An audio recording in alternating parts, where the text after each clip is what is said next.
Alrighty, we are live. This is Weeb Reviews, episode... The hell episode is this? This is episode 4. What did we review? I just for clarification, for anybody who hasn't listened to the previous episode, I'm not with my usual co-host. You might have been able to tell that by their voice a moment ago. Not with Leslie today. I'm actually with Patrick. And we did an episode last weekend for us, like 2 hours ago, for you guys last weekend, about his introduction to anime from, going back to the 70s when he was younger and, up to now and how anime's changed. And it was a pretty good episode, guys should check it out. You had promised that you were going to introduce me as special guest star, Patrick. Special guest star, Patrick? Yeah. This is special guest star, Patrick. This is already off on a wrong foot, So, this week, what did we watch? What did we review? We watched the long-awaited first season of Demon Slayer. Demon Slayer, indeed. Can't pronounce the Japanese name of it. I don't know. A show that's been recommended to me by a lot of people for a long time now, pretty much since it started airing.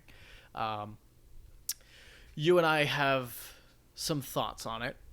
Before we get into that, I'm going to briefly run down a description of the show and the characters and a quick breakdown of the events of each episode, so that everyone can kind of be on the same page, whether you haven't seen the show in a long time or whether you haven't seen it at all.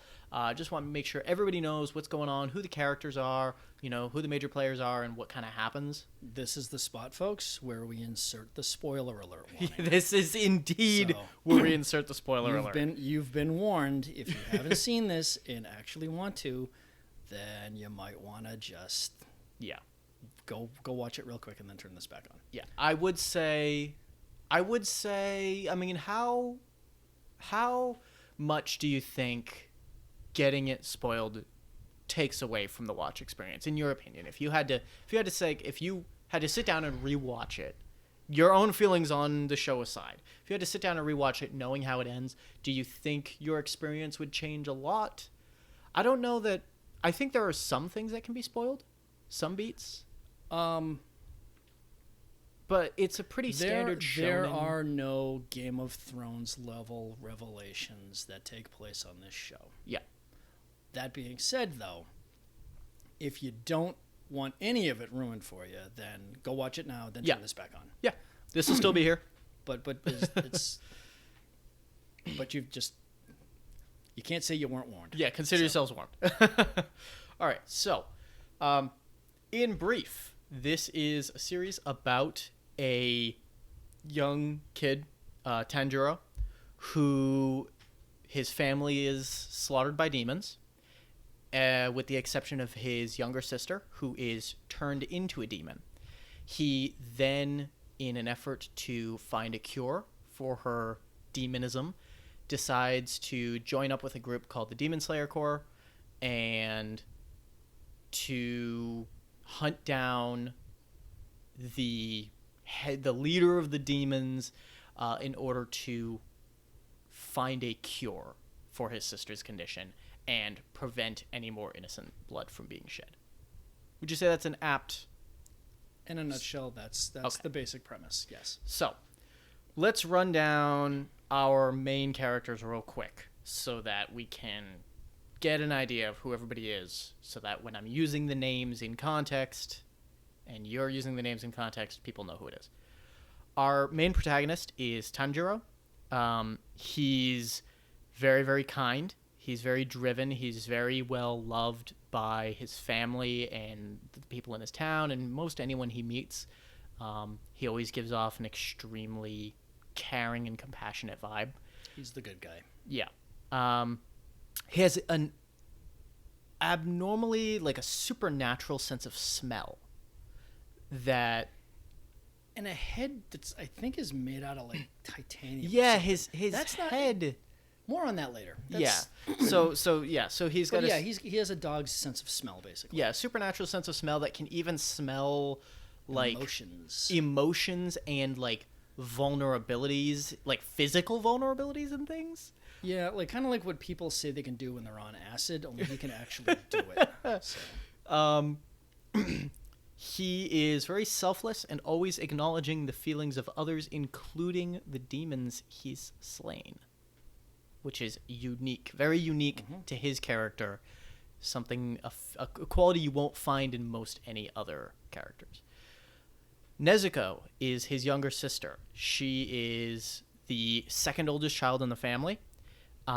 She's extremely patient. She is extremely loving and compassionate, like him. She is the one who becomes a demon, much against her will. As a demon, she, unlike all other demons, doesn't seem to need to eat to restore her energy. And her special demon skill ability, her blood demon art, is explosive blood, which only really shows up in one episode, like three-quarters of the way through this series. It gets the more you learn about her, the more you see. She basically serves as, the co-protagonist, but also kind of the MacGuffin for the whole storyline. Yeah, that's a good way to put it. Yeah. Next, and this is in order that they were introduced, not necessarily in order of importance, but the next one I'm going to talk about is Tomioka, who is one of the Demon Slayers. He is the Water Hashira, which the Hashira are the highest ranking. There are 9 Hashira, and they're the highest ranking of the Demon Slayers, with the exception of the Master, who is the one who's in charge. So he's the Water Hashira. His introduction is basically he spares Nezuko and starts Tanjiro on his journey to becoming a Demon Slayer. He seems to be the former apprentice, or has former apprentice. He has some close tie to Urokodaki, who is the one that trains Tanjiro. Also in the water arts. Yes. The water fighting style. There's not a lot we've learned about him yet, but I've been given just enough to know that he's a serious dude who is got a lot more going on than initially is revealed. He's a very, very pure pragmatist in almost every sense of the word. So anyway, that's true. I'd say that's a good point. Urokodaki, he is the one that trains Tanjiro to become a Demon Slayer. He is the former Water Hashira of the Demon Slayers. He is also a very supernatural sense of smell, just like Tanjiro has. That's true. He always wears a goblin mask to hide his face, because apparently he has a face that's too kind. So he wears the mask to... So they say. Well, that's the way it's explained. I'm not 100% sure it's not a translation issue, because that just doesn't make any sense. Well, we'll get into that. But I think it makes some amount of sense to me because of specific criticisms that Tanjiro gets throughout the series. Yeah. He pretty much appears to be an older version of Tanjiro. Honestly, he's got the same thing as the sense of smell. He's, if we're to be believed about him having an extremely kind face, can have an issue of being too kind and too compassionate with the demons. He is the former Water Hashira, and he trains Tanjiro in the water breathing arts. So he seems to be very much he very much seems to see himself in Tanjiro when he's training him. I'm going to skip over them because they weren't as important as I thought they would be. Sabito and Makomo, who were they weren't. Yeah, I thought they were going to play a much bigger role. Important characters, but honestly, it's more interesting if you just learn about them on your own. Yeah. So, Kibutsuji is the head demon. He can very, very easily create other demons by giving them injecting them with some amount of his blood, which he can often do through his fingertips. Or like literally just like a couple of cells of blood apparently. It doesn't take anything. He's highly infectious. Let's just put it that way. Yeah, he's the coronavirus of demons. I was gonna we had to throw one in there. Yeah. So yeah, he's a serious dude. He's the one who killed Tanjiro's family and turned Nezuko into a demon. He is pretending, when we meet him initially, he's pretending to be a human with a wife and child in Tokyo, which is very interesting. He seems to be the only demon capable of killing other demons with a special curse that he imbues his blood with. So when he creates other demons, they have this curse within them. It's kind of a fail-safe for him. Yeah. So it's like a safety mechanism. So he can. None of them could ever be more powerful than him. Essentially, he can shapeshift and read minds. So he's, and we don't find this out till later. He's pretty fucking serious, and he's also a total narcissist who seems to believe himself to be almost akin to a god. He's the bad guy. Yeah. He's very much I said this, and if you disagree with the thing that I said, you're automatically wrong. He's a total psychopath. I'm right even when I'm wrong, basically. Yeah. If I say that you did this thing on purpose, you did it on purpose. Yeah. So,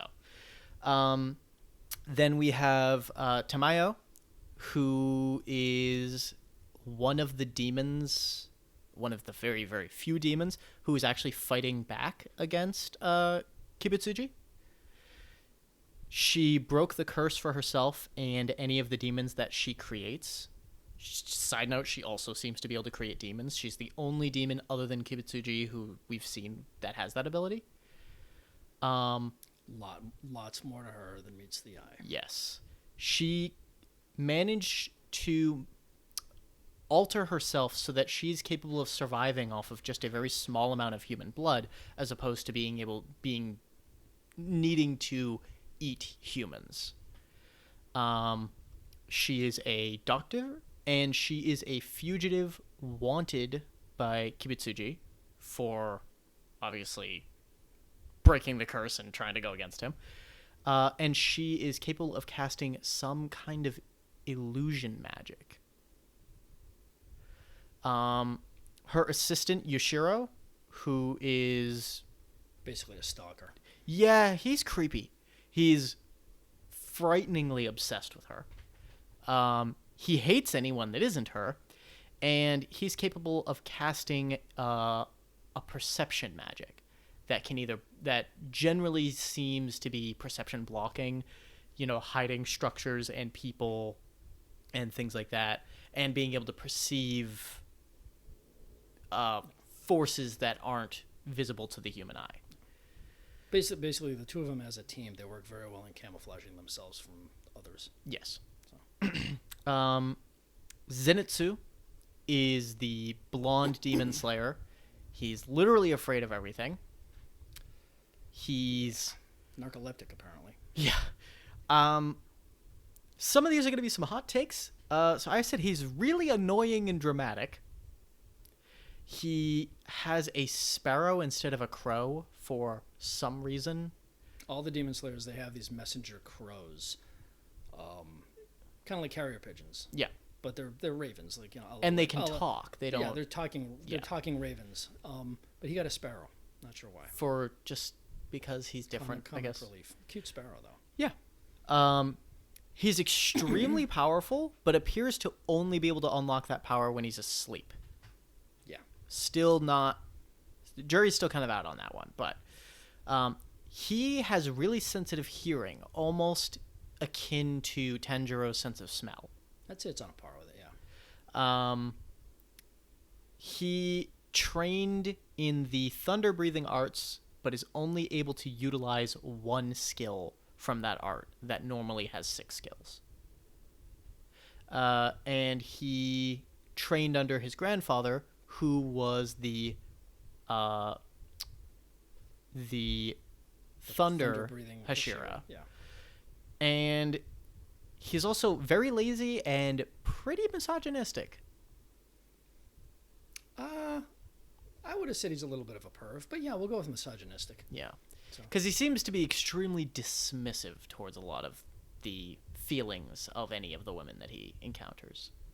Oh yeah, no. If they had restraining orders in this show, that at least 2 people would have basically slapped him with one by now. Yeah. Then we have...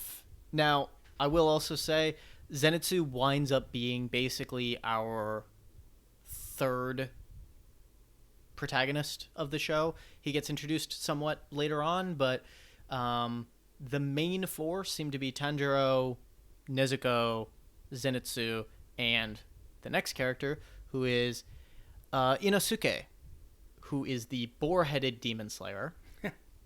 Highly aggressive, skilled combatant against demons and humans.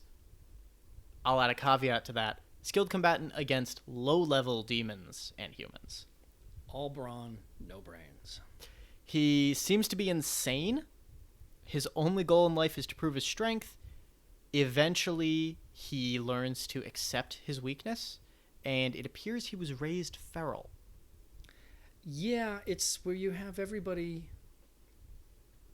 All the demon slayers, they have uniforms.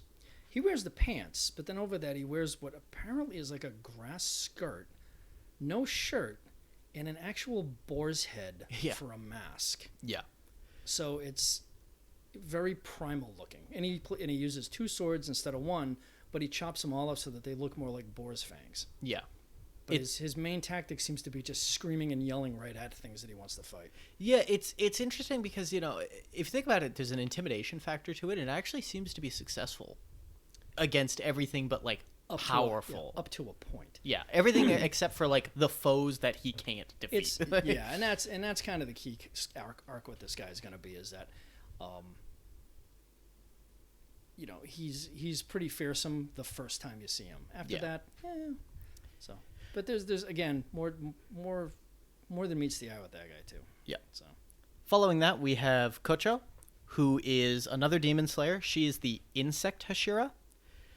She has a butterfly aesthetic. She kind of scares me a little, actually. Yeah, she uses poisons to kill demons instead of decapitation because she's not strong enough to decapitate a lot of the higher level demons. So she has learned how she has invented a new way to kill something that is otherwise almost unkillable, which that in and of itself is a little bit scary.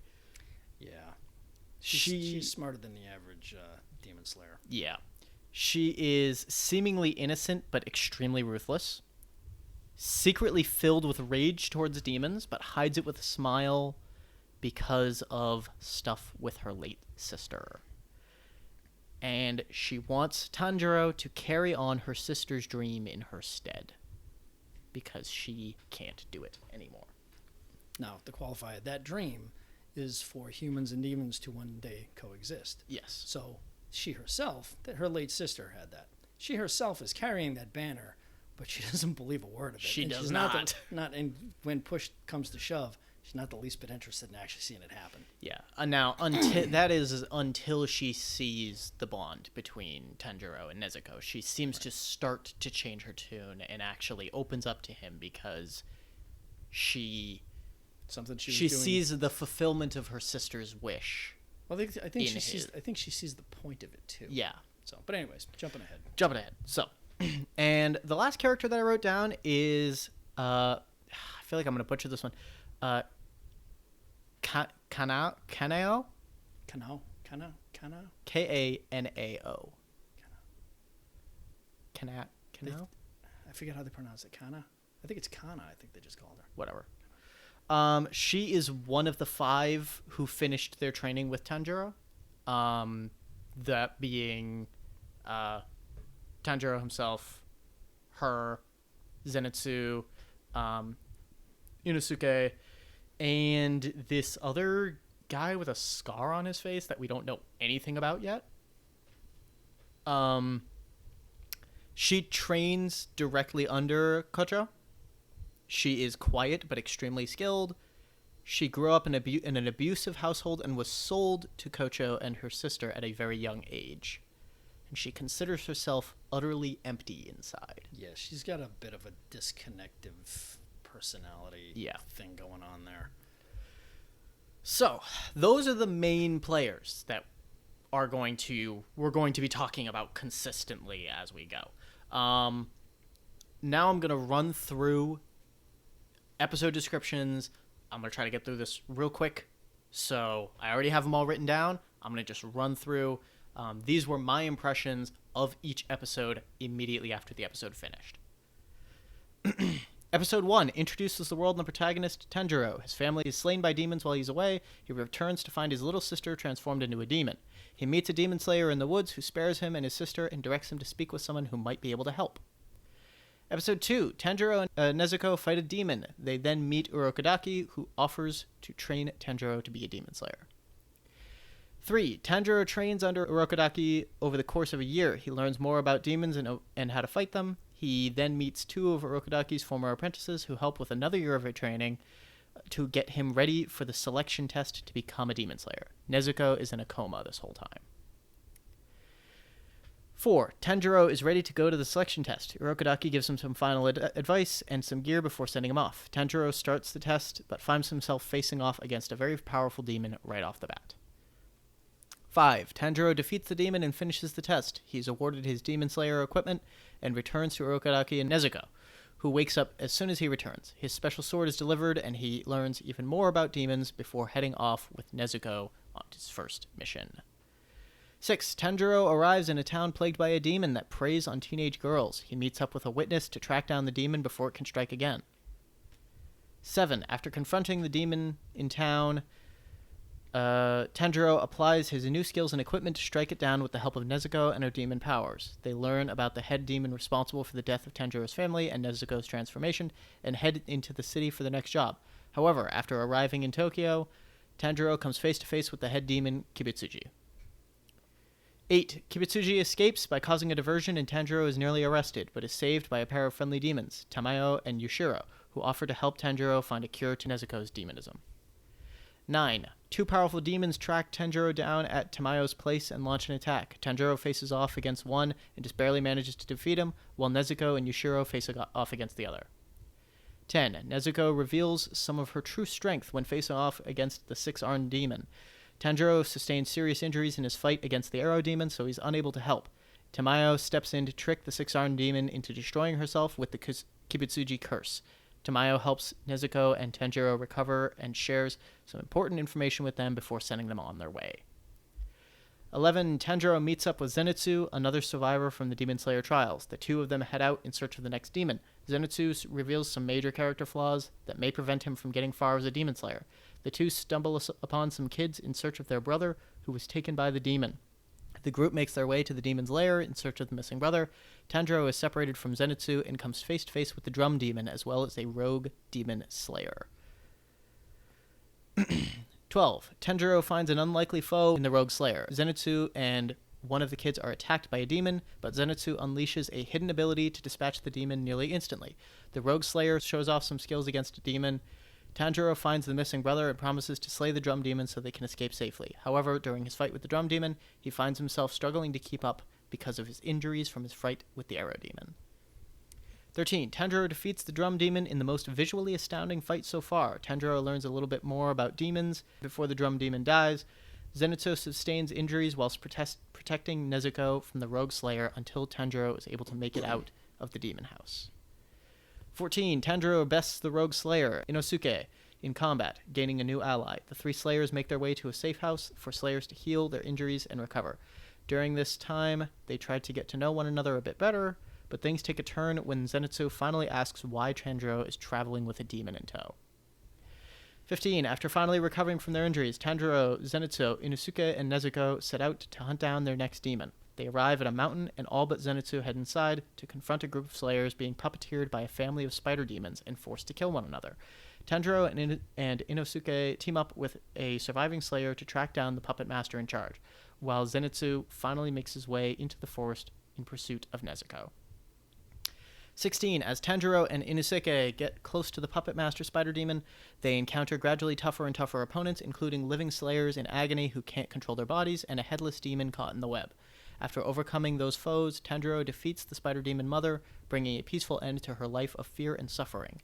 In exchange, she shares some valuable information with him just before she dies. 17. Zenitsu comes across a spider demon of his own and finds himself bitten and succumbing to venom. In his haze, he recalls his training under his grandfather, a former high-ranking slayer, and his mastery of one of the 6 forms of the thunder-breathing technique, as well as the philosophy ingrained in him by his grandfather. He then uses that technique to defeat the demon, but appears to be not far from death's door. Elsewhere, Tanjiro and Inosuke encounter the father spider demon and prepare for battle. 18. Tanjiro and Inosuke get separated while Inosuke continues to face off against the father spider demon. Tanjiro takes on the son. Inosuke struggles to hold his own against such a formidable foe, and just when all hope seems lost, Tomioka arrives to turn the tide and defeat the demon in the blink of an eye. Elsewhere, Tanjiro sees the power that the son wields and tries to counter it, only to have his sword shatter. 19. Tanjiro faces off against the spider demon's son, who turns out to be one of the 12 Kazuki with his shattered sword. The demon almost defeats him until Nezuko jumps out and blocks the blow. The demon offers for Tanjiro to go free if he hands over Nezuko, which Tanjiro declines. The demon then captures Nezuko and shows off his true strength. But in an effort to save Nezuko, Tanjiro recalls a special technique taught to him by his father that allows him to get close to the demon. Then Nezuko uses her blood demon art to help Tanjiro deliver the finishing blow. 20. Lower 5, the sun spider demon, wasn't killed in Tanjiro's attack, but just before Tanjiro is killed by him, Tomioka saves him and effortlessly destroys the demon using the secret 11th form of the water-breathing technique. Elsewhere, the sister of the spider demon family is escaping and recalling how the family was formed by Lower 5. After her flashback, she finds herself facing off against a high-level slayer with a butterfly aesthetic who delivers a fatal blow using a special poisoned blade. 21. In his final moments, Lower 5 recalls his life as a human before encountering Kibutsuji. Following this, Tomioka defends Tanjiro and Nezuko from another master demon slayer, Kocho. As Tanjiro and Nezuko are attempting to escape, they're brought into custody by the Demon Slayer Corps and taken to their headquarters. 22. Tanjiro and Nezuko are brought before the Hashiras and the Master in order to address the fact that a slayer is traveling with and protecting a demon. The Hashiras are vehemently against this notion, but the Master sanctioned the situation because of a letter from Urokodaki, a former Hashira himself. Unable to accept this, one of the Hashira attempts to prove Nezuko's bloodlust by using himself as bait. 23. Nezuko proves her loyalty to humanity in front of all the Hashiras and the Master, and is allowed to live and travel with Tanjiro. The two are brought to Kocho's Butterfly Mansion, where Zenitsu and Inosuke are recovering from their injuries as well. The Master begins working on a plan to take down the 12 Kazuki. 24. Tanjiro trains hard to recover his strength and stamina after his injury, but finds he can't overcome Kanao, Kocho's apprentice. Later, Kocho approaches Tanjiro on the roof to share her dream with him and tell the story of her late sister, who, like Tanjiro, was kind and felt pity for the demons, wanting to be able to befriend them one day. The two briefly bond over their shared goal to bring peace to the relationship between demons and humans. 25. Tanjiro continues his total concentration breathing training. Jesus. Working up to total concentration constant. He starts to close the gap. It's a lot to talk about. Try watching all of it in a row. Yeah. He starts to close the gap between himself and Kanao. Finally, Zenitsu and Inosuke join in as well. We have an opportunity to look into Kanao's traumatic past and discover how she came to live with Kocho and her sister. Their replacement swords arrive, and Tanjiro is finally able to beat Kanao and is now ready to get back in the field, though trouble looms on the horizon as a new demon makes an appearance. 26. Kibutsuji has taken on a new form and decided to dismantle the lower 6 of his 12 demon moons. One survives by stroking his ego and is offered a position of great power in exchange for the head of a Hashira and Tanjiro. Meanwhile, Tanjiro finishes his training and has a chance to speak with Kanao, encouraging her to listen to the voice in her heart before setting off on his journey with Zenitsu and Inosuke. Elsewhere, the Master discusses with Kocho some hidden information about Tanjiro that he seems to be keeping a closely guarded secret. Finally, the season ends with the main four boarding a train with a Hashira and the demon from the start of the episode, headed into the movie sequel. That was a lot of talking. That is the short version of all 26 episodes.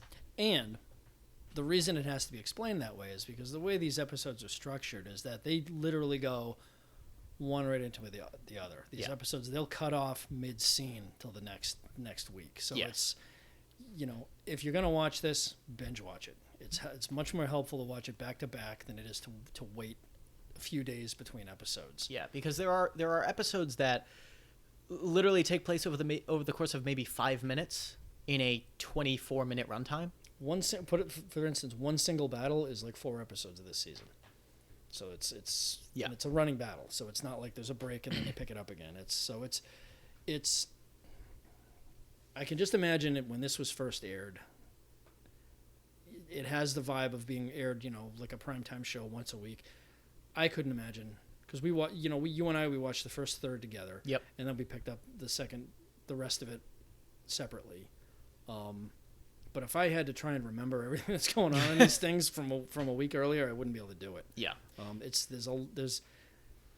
There's a lot going on in each episode, but then again, there kind of isn't. Yeah. So. Yeah, there's a lot happening, but yeah. I mean, they've mastered the art of the cliffhanger, no question. Yeah. That they have. I'm gonna let's talk before we get into the meat and potatoes and really specific nitty-gritty stuff. Let's talk overview. Let's talk about plot, tone, characters, setting, style, and sound. Briefly. My feelings on the writing and the plot, really quickly. I think the plot is fairly straightforward for the most part. But below the surface, there's like this hidden complexity to the story that kind of like begs the question as to what's really going on. And I also said that it's written well enough, with the exception of a few very predictable beats. See episode 18. Yeah. And a lot of the fights come down to, I found the inner strength to suddenly defeat this enemy, and the character just increases their physical strength tenfold. It's like a bit too stereotypical kind of shonen anime for me at times. Yeah, there's not familiar overall with the story. Like I read a little up on it. There's a very popular manga about it. This is a highly anticipated rollout for this show. Yep.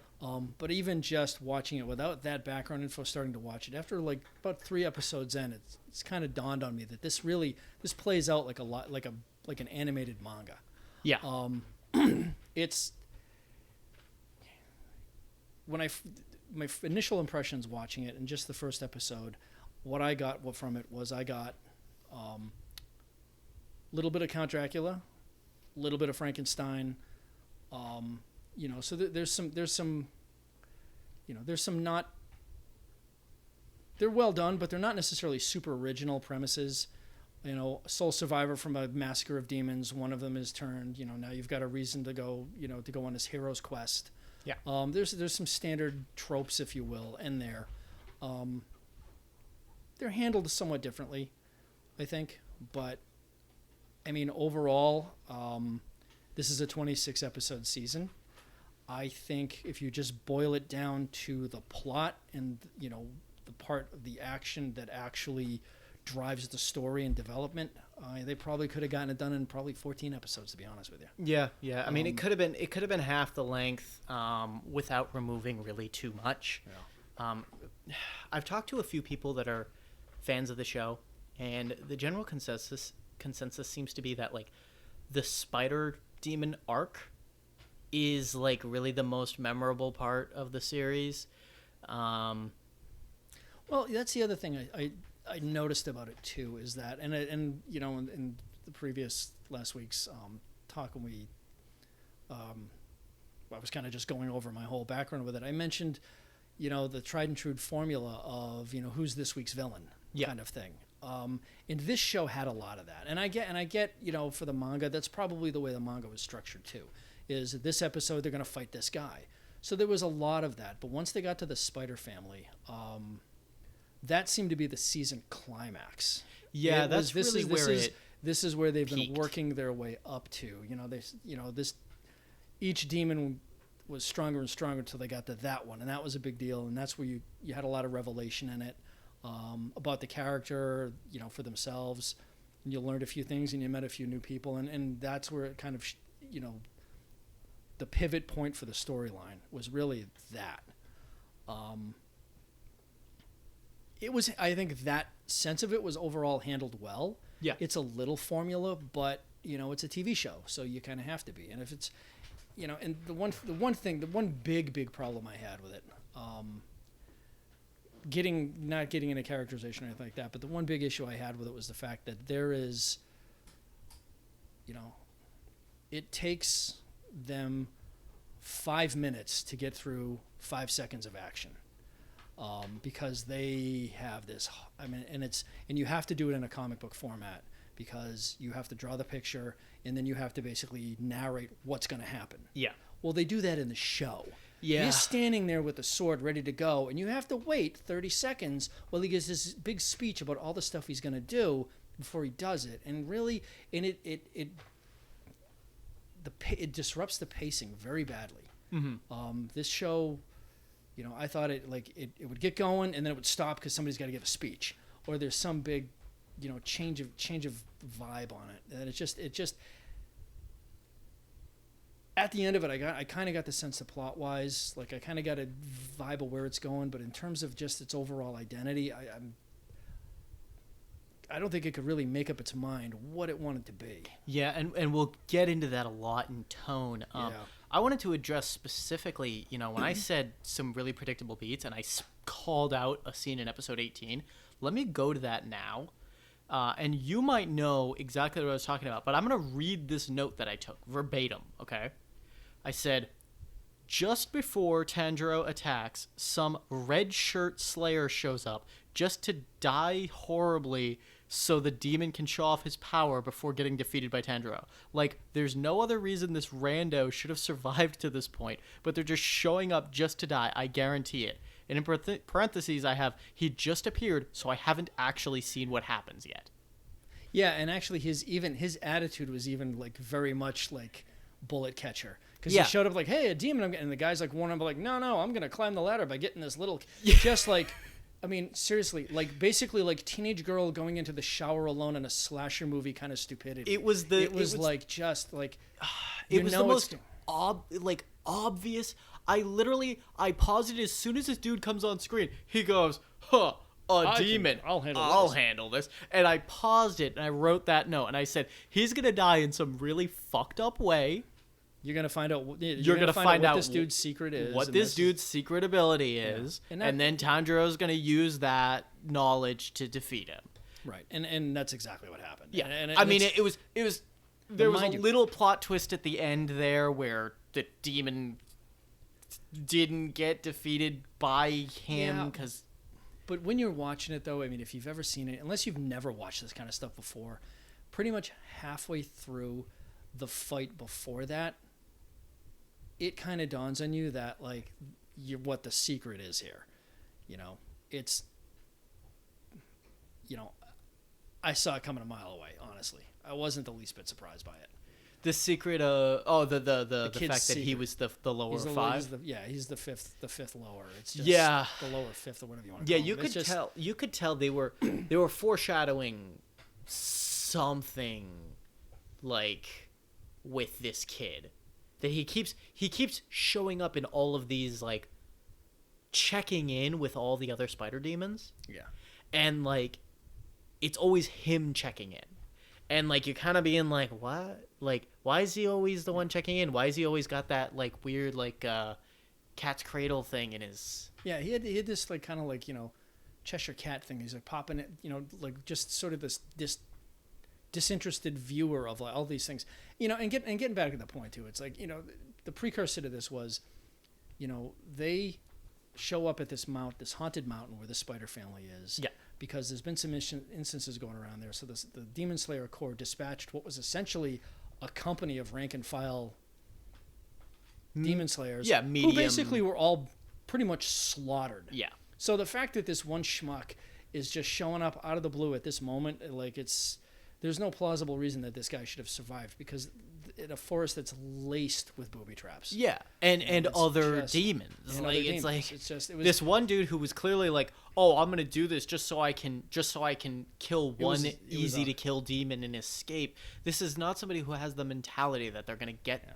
How the hell did he get this deep into the mountain? It's a contrivance. It's a horrible contrivance. It was an egregious. Yeah.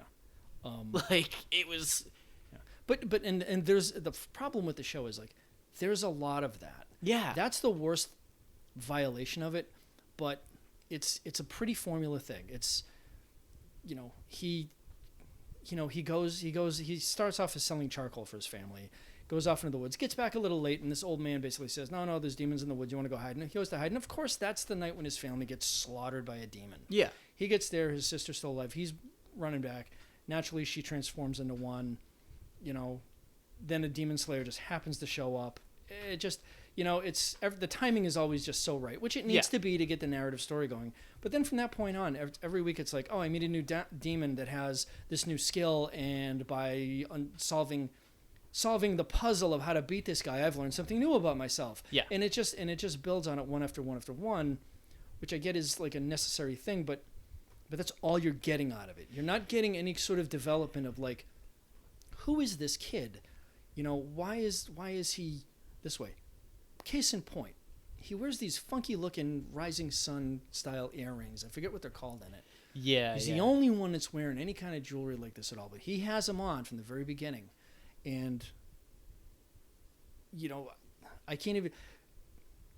The main demon, the villain there, I keep thinking... All I can call him is Billie Jean, because the way they drew him, he looks exactly like Michael Jackson from his Thriller days. So that's stuck in my mind. And honestly, I get what they're going with, trying to hide in plain sight kind of thing.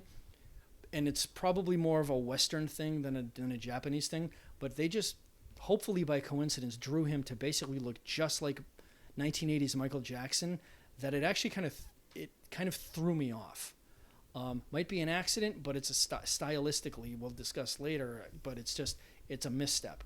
But in that, he made a point of recognizing those earrings and being scared by the fact that suddenly being scared of this kid. He has this flashback to something. Now, I'm gonna say it because I think they basically spelled it out at this point already what's going on. Tanjiro's dad was a fire-breathing Hashira. Yeah. I guarantee it. Yeah, exactly. He was a fire form Hashira. He was the only one who came close to beating Kibutsuji. Yep.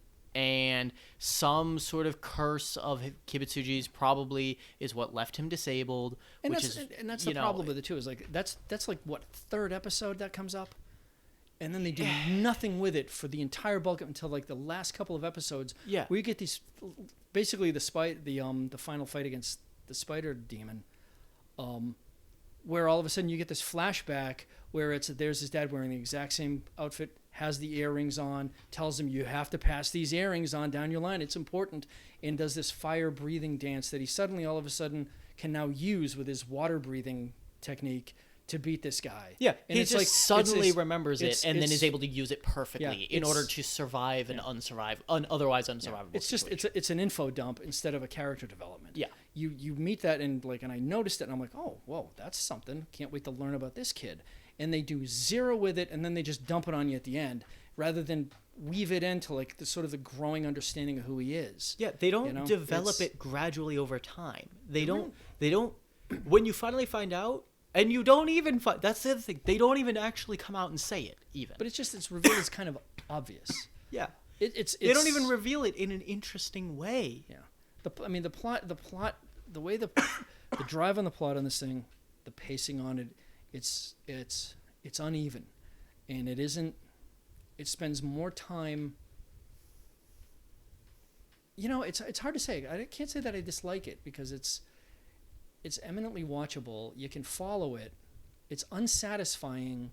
Once you get to the end of the ride, you want to know what happens next. It's unsatisfying when you get to the end of the ride, but you're on the ride. You're interested in it because they do take the time to show you other things. Yeah. But at the end of the run, the main protagonist is the same person that you met at the first episode. He just has some more skills. He just has some more fighting skills.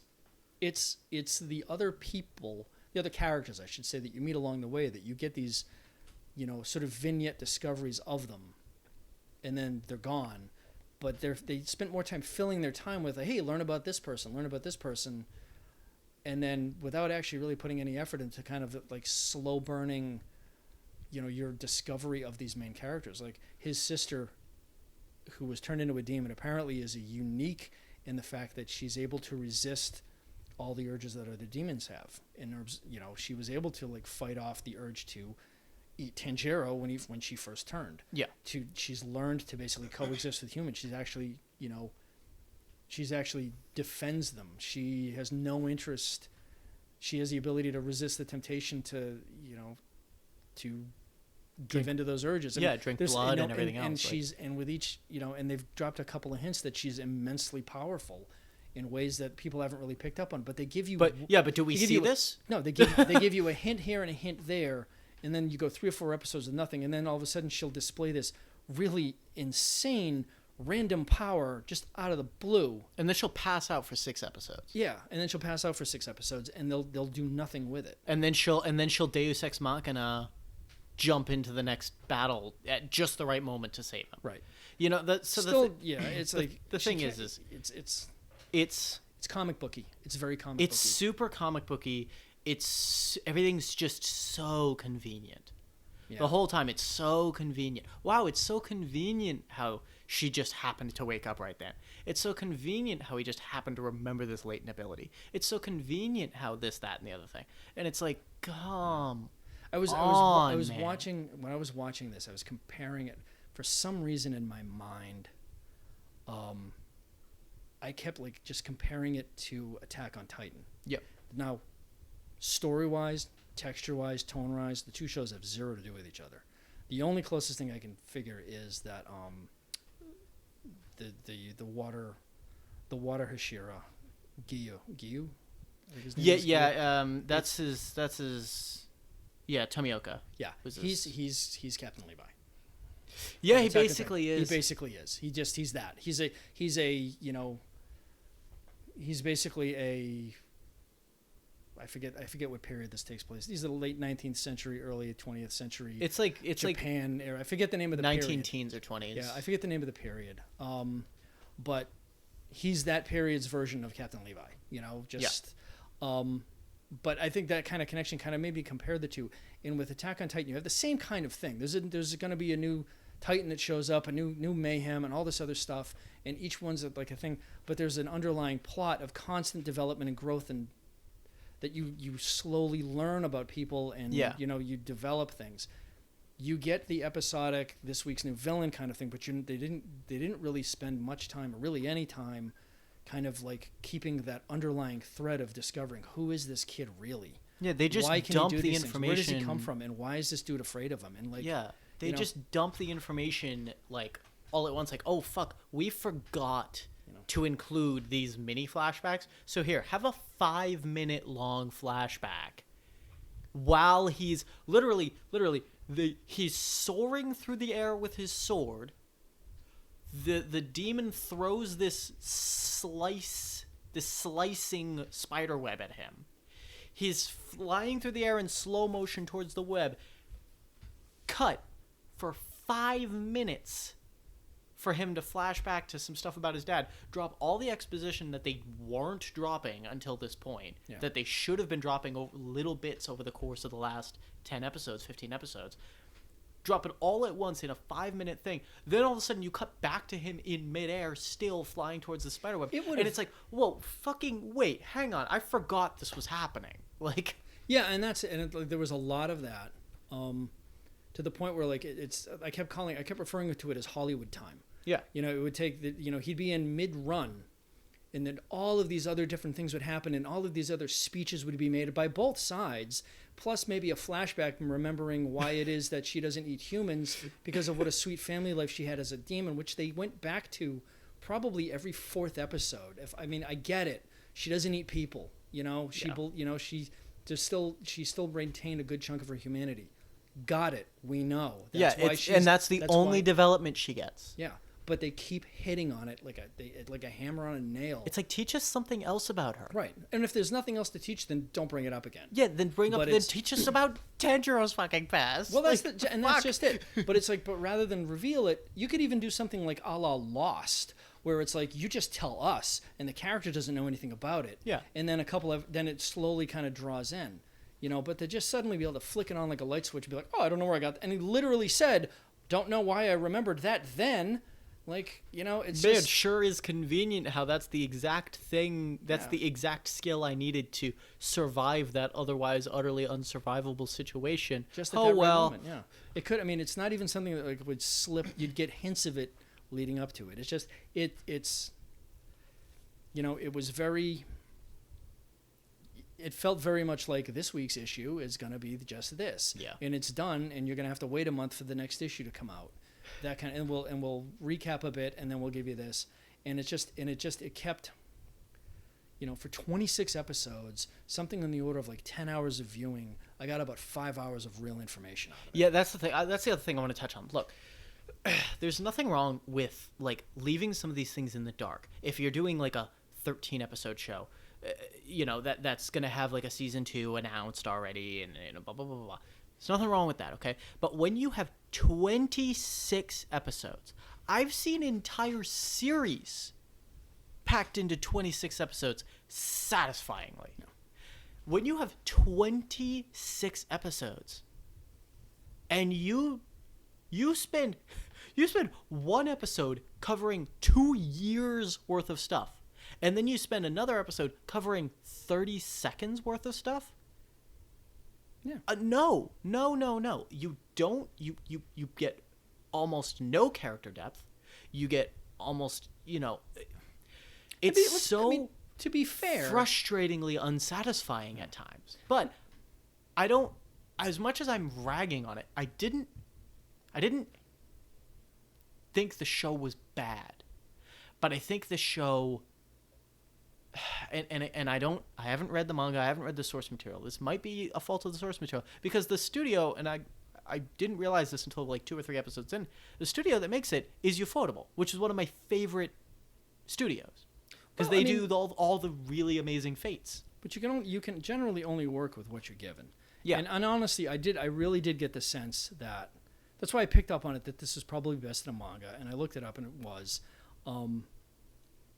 Maybe the tip-off was those closing sequences where they were literally standing in front of a comics page. Yeah, in front. Doing some really weird sort of like, almost like a kids show kind of chat. And let's be clear about this. The show is absolutely not for kids. Yeah. So, but it was, and much like reading a comic book, and I used to read a lot of comics when I was a kid. You'd read it, you'd go through the adventure, and it'd be great. And then you'd put it down, you wait for the next one to come out, that would be great too. But then, at the end of a story arc, you'd be done with it and you'd look back, and if you stopped to think about it and read them all back to back, you'd be like, the first 4 pages of every issue is the exact same thing that happened in the previous issue. So you're giving me a lot less than I need. And then I get to the end of it and like read all 10, 15 episodes, issues of this story arc, and I'm like, that's it? I got the sense of that from this. Like each individual episode, I couldn't take my eyes off it. But, when I got to the end of the season, and I thought back to everything that took place, I was like, that's it? I was left very unsatisfied a lot through most of this, and I think that's the biggest crime it commits. Is it's not satisfying. However, and this is where I almost have to say it's like I'm at a bit of a disadvantage because I didn't read the manga. Because for all I know, this thing could be like, could be very faithfully. It could very faithfully adhere to the manga. This might be how each issue of the manga went, however it was structured. Yeah. And this might be the actual story arc, and this is where it went. Now, what they do with it in the next season, the next movie, whatever, could tie a lot of stuff together and suddenly make this all fascinating because you're getting the rest of the sentence. But I don't know that yet. Yeah, we just don't find out hardly anything over the course of 26 episodes. I'm gonna drive that point home. Now 26 episodes, 26 20-minute episodes. Okay, so it's not like you're talking full day of your 26 life. average day. Average episodes. length episodes. So. But the thing is like again, the entirety of Fate Zero is 26 episodes. The entirety of Blade Works is 26 episodes. Yeah. You get for Zero specifically, you get a shitload of character depth for basically every character. Well, that's what I'm saying. Is like, the source material, it could be. I mean, I get it's really popular. It's a big thing, and and just, I don't want to say the novelty of the premise, but the attractiveness of it. Yeah. Is, it just might be just, it might be this thin because that's just honestly that might just be how thin the manga was. Yeah, and you'd have to write a lot of original stuff in there and. Maybe that's a no-go, for the deal that they made to adapt it. Yeah, I want to like push past this a little bit. I know we're gonna get more into like specifics, but we've touched a lot on tone, so I want to continue going down like the overview here. Tone is actually the next one, and I know you and I both have some pretty strong opinions on that. So I'm gonna read my notes really quick, and then I'll let you chime in right after. So, first note I had, and this is actually something I kind of got from you when you and I were sitting and watching it, was this seems to be set up like a surrealist fairy tale. Yeah. Then I said, early on, the show sets itself up to be a dark, gritty show. I wrote that the post-credit scenes were cute. I actually didn't have a problem with the post-credit scenes. I just wish they had stayed in the post-credits, which is what basically my next notes are. Later episodes began to lean more heavily on comedy, almost undermining the dark themes established early on. About halfway through the series, there seems to be a dramatic tonal shift to almost childish comedy. Shifts back somewhat later on, but regularly undercuts the tone with weird and sometimes inappropriate moments of comic relief. Yeah. You feel similar to this, so let's talk about that. When I first started watching this, the first episode, first 2 or 3 episodes really. Yeah. It reminded me of something, especially the scene where he's running through the forest with her on his back. Yeah. After the demon attack, there was a silence to it. Even leading up to that, there was a creeping sense of like tension almost, dread. And it actually, it's stepping out of the anime world for a minute. I'm going to step into like my film geek, put my film geek hat on. There is a film, one of Akira Kurosawa's final films is a movie called Dreams. They're all different sequences of dreams that he'd written down. One of them is a really creepy nightmare that he had, about 2 men trapped in the mountains in a blizzard in the forest, and they slowly freeze to death. And while they're freezing to death, this ghostly woman, seems to come to them, who's very nurturing and warming and just, peaceful. Yeah. And over time, slowly kind of, as you realize, as these men get, more and more comfortable where they are and sleepier, you suddenly realize that, oh my God, they're actually freezing to death and she's sucking the life out of them. And after one of them dies, the second one, for whatever reason, I forget, suddenly comes to and realizes what's actually going on. And he looks at her and realizes that she's actually this like really creepy looking vampire. And she's much more ghostly than she seemed and creepy. And just the whole tone of the dream changes and you realize it's a nightmare. And it's very jarring, and it's very atmospheric and moody. And it gave me that impression when I was watching it. I'm like, this is going to be like this is setting up to be a really good sort of Japanese style, like gothic fairy tale horror kind of story. And it's going to be really creepy. And demons, demons play a big part in Japanese culture when it comes to fairy tales and horror, things like that. And I'm like, okay, so this is what we're in for. And it really kind of had that vibe and kind of kept going until Blondie shows up.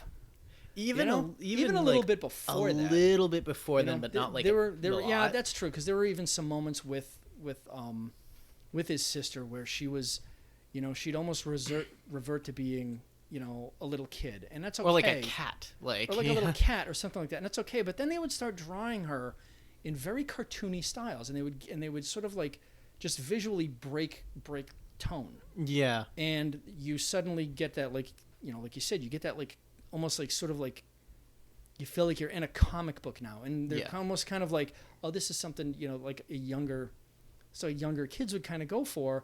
And then like 5 minutes later, they jump right back into a demon trying to eat somebody. Yeah, you know? And it's just, and it's, you know, there's one scene where like they have that whole kind of, this whole scene where he's in Tokyo, and he finds, Kibitsuji, you know, Billie Jean. I can't. He looks so much like Michael Jackson. It's just it's stuck in my head now. But found him. And then it started off with this really, all of a sudden it got like really like classic Japanese horror kind of thing almost going. But then it immediately switched back to Jiro, where he's back to like where he left his sister sleeping, to this, you know, this basically this food cart that he forgot. Udon guy. Right, udon noodles guy that he forgot to like, not even to like stiff them on the pay, but didn't eat it. And the guy got bent out of shape, and there's this whole comedy scene of this. Meanwhile, while that's this really like totally over the top, yelling at the top of their lungs, all of this really like overblown drawing of characters and stuff, screaming about just because he wouldn't eat the just because he wouldn't eat the noodles, and it just, you know, so now it's this big thing about eating the noodles. Meanwhile, you know, some poor guy walking down the street just got turned into a demon, and he's about to like lose his shit in a crowd of people. Yeah. You know, so it went to like really gothic horror, to this absurdist, completely over the top, almost like seizure inducing comic scene, right back to this like horrible scene where he then gets cornered by this like bunch of drunks, you know, and he ends up killing all of them, and he does this one thing to the progressively horrifying, more horrifying, you know, to ways. The thing where he does this one, the way he kills the girl of this group, who's literally just cowering in a corner at this point. He just walks over to kill her. And the way he kills her is just this most graphic, gross, horrifying, and violently sadistic way that, you know, all of a sudden, like, emotionally, on a certain level, you're just like, holy shit, this is really scary. And like, wow, that's completely silly and absurd. And like, oh my God, I can't believe that just happened. It's like, you don't know whether to be scared, creeped out, or just, if you find that stuff funny, laughing. It's like... You just get, you know, whiplash. It's like, it's so... tonally schizophrenic. Silence of the Lambs, starring the Three Stooges. Yeah, It was like, what do you want to do here? You know, and it kept taking me out of the mood, and it's like that every episode. And honestly, the further you go into the season, the more and more of that there is, and the worse it gets. And there's a couple of episodes at the very end where it's almost exclusively that, and I'm just like, I was literally like checking my watch, like, when's this gonna be over? Yeah, you know, I found the most insufferable episode tonally was the one where Zenitsu gets introduced. Oh my God. He was I described it like this. I the episode, I don't remember if we paused it midway through to get a drink or something, or if it was the end of the episode, but I turned to you and I said, so okay, this is the Jar Jar Binks of this show then? Exactly, and it's exactly right. It's exactly what it is. And it's funny too, because like, you know, no, it wasn't funny. No, like not comedy funny, but funny, like ironic funny. But, you know, there's a key point early on in the series where like he goes from being a pupil to being a soldier in this thing called the final selection, which is basically this do or die test where all the graduates, they go up to this mountain that's lined in wisteria. Key point, wisteria is basically demon poison. Yeah. And it's all these like really weird, it's basically this pen, all these demons that are basically penned in by this wisteria forest, and they all have to go in there and kill, not even just kill the demons, they just have to survive the night. No, they survive a week. Well, see, that's the thing though. Survive a week, but the way it played out, it felt like a single night. Yeah, it felt like a single night because it was literally it was half of a single episode. Yeah. You know. What? Anyway. But while he's in there, I mean, you know, the actual scenes. There are scenes in this show that are really awesome. and the scenes in there were excellent. The demon that he came across was creepy as hell. The hand demon. It was a giant demon who's this like, you know, sort of blobbish looking thing that is just like eats, you know, and they actually show it killing one of the other Demon Slayer you know, candidates, and literally just eating them whole. Did it a couple of times. But the thing's entire body is made out of hands, and it's super creepy. And it was the one that killed Urukadaki's it makes a point former apprentice. All of the former students. He goes out of his way to, because Urukadaki is the one that put him in there. Yeah. So he's like, oh, I'm gonna kill all your. Yeah. So he seeks them out and can tell which ones they are. But it's. You know, so it gives you a good sense of like, and there's dozens of them dozens of recruits that go into this, and at the end there's like 5 left. Yeah, there's 5. And this kid, you know, and he's easy to spot because he's all decked in yellow, blonde hair, everything like that, and he's sitting there and he has this like 1,000-yard stare on his face that you look at it and you're like, holy shit, what he must have just gone through in there, and you can tell. By the fact that there's what you just witnessed, the fact that there's only 5 of them left, the rest are dead, because it's you only come out of there by either surviving, you don't come out basically. Yeah. You have to survive the week, however you have to do it, and if you don't come out, they don't come get you. You're dead, and if you can't find your way out after a week, then you're stuck. Yeah. So, you know, he survived it. So you figure like, wow, you know, and just that one look, the way they drew him, the way they look in his face, you get a real sense of like how horrible an experience it was for all of them, because Tanjiro basically, you know, did really well in there for himself actually, but the rest not so much.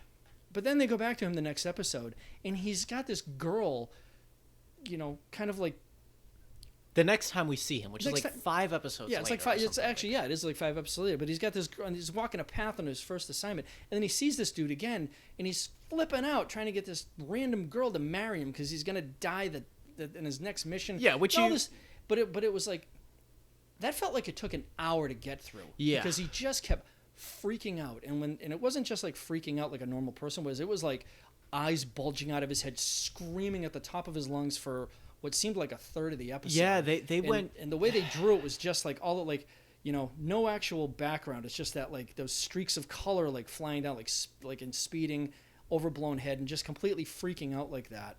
And it was just, and all of a sudden you're like, it's just those moments, and that's every scene with this kid. Yeah, every scene, and it's just, and I get why, and I get he's got to be comic relief, because he does have a moment later on where he finally gets so scared he passes out, and all of a sudden then you see his real skill come out. Yeah, and he's a badass. But you know, so I get they had to set it up to this kind of like the surprise, but it's gone so over the top that it took the rest of the show with it, you know, occasionally. And and when Boar's Head shows up, it's just even, you know, it's just so over the top that it's almost like you had 2 different directors on this thing. One wants to make a really like ridiculous comedy, and the other one they want to make a really gothic horror film. Yeah. And they just decided to compromise by basically making their own movies and then just interweaving them together. I put it like this at one point when talking about Zenitsu. I was talking to a friend of mine who watched the show and was talking about how much of a badass Zenitsu winds up becoming later on.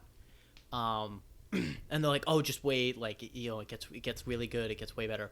And I was like, look, maybe it does. I'll give you that much. I said, but here's the thing. I shouldn't groan in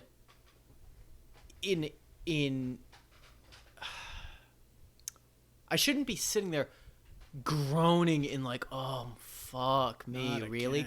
Like, every time a protagonist comes on screen, I shouldn't have that. You shouldn't make a character so unlikable that I just see them and immediately go, it wasn't even necessarily whether or not you liked or disliked the character, because there wasn't any character. Yeah. There was just a lot of screaming, crying, yelling, and just general freaking out to the point where they finally did come with the bigger reveal of like what he could really do. But I didn't care. I just wanted him off the screen. Yeah, I didn't care anymore at that point, you know? I was just happy that he was passed out. I didn't give a fuck that he killed a demon. Yeah, exactly. And it was just relief from not having to like put up with that crap on the screen anymore. It really. I mean, more than anything, they shot themselves in the foot big time. They went so over hard the top of with him. And I get maybe they're trying to reproduce the way it was drawn in the manga, I but I fully don't believe recommend that. it. I fully believe that. That's the Watchmen flaw. Yeah. When the comic book, The Watchmen is a legendary piece of graphic literature. But when Zack Snyder made that movie and I watched it, I said, all he did was animate the comic book. There's nothing to see here, and it's a reproduction of the comic book. And if that's what this is, then it doesn't work because it doesn't work. It's like the things you can do on a comic books page that your imagination can just your eye and your imagination can just kind of breeze over when you set your own tempo when you're reading it. But when you have to sit there and watch it play out on a screen, it's tough, man. And it just didn't work. Here's what I almost wonder. Specifically with Zenitsu when he's freaking out about the girl, right?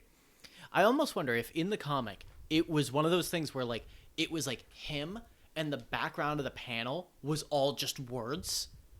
Because he just would not shut up about like, I'm gonna die. Well, that's kind of what I got the vibe from it. Because, and then but it's one panel, right? Yeah. And then Tanjiro like smacks him in the face, like get over yourself or something. It moves much quicker on a storyboard page. You almost wonder if that happened, and then when they chose to adapt it to the anime, they decided to have him actually read all of that uninterrupted. I got a big sense of the fact that they were taking a lot of the speech bubbles that are in the comic book and just turning it into dialogue because there's just way too much talking in some of these scenes. Yeah, way too much talking. I'm so upset when I see because something just happen to you. I don't need a speech from you telling me what just happened to you. I just watched it. I just saw it. That demon has 6 arms now. No shit. I just saw the grow. They just showed it grow the other 4 arms from 8 different camera angles. And I know they do it at random too because like there was one scene with that other one, that the 6-armed demon there with those, those killer dodgeballs that she was throwing. Which I mean, honestly, it's like, some demons are a little scarier than others, and I get that one was supposed to be kind of bizarro, creepy. And she was to a degree. The Tamari or whatever. Tamari, yeah, but really dodgeballs. I mean, yeah, I think that was because they had implied when she gets slain and Tanjiro goes to play with the ball, she was a little kid. Yeah, and it makes sense. It makes sense at that point. So I didn't have a big deal with it, but those things can kind of move in any number of different random directions. And I'm watching this when it basically takes the head off of one of the other.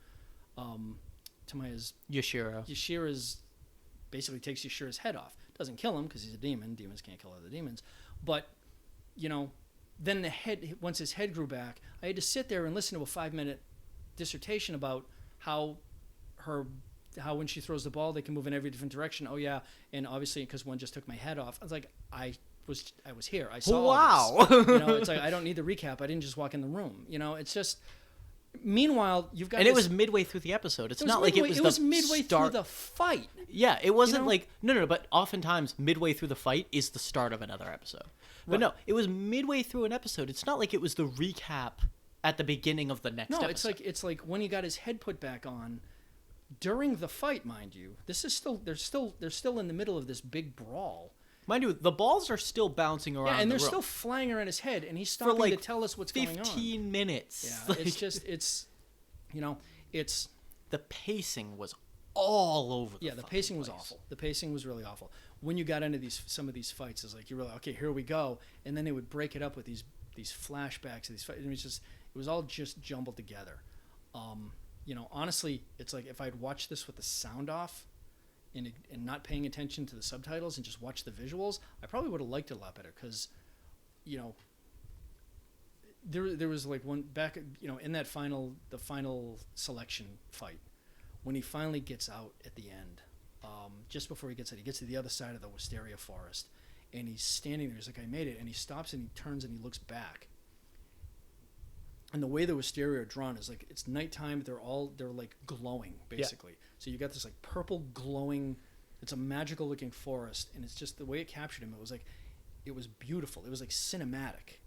And this show has these little drops of this in there where you could tell It's stunningly beautiful. They have the materials to make a really, really good surrealist, if you want to go surrealist, or even just like like a really good kind of like modern kind of gothic horror story, horror / adventure story.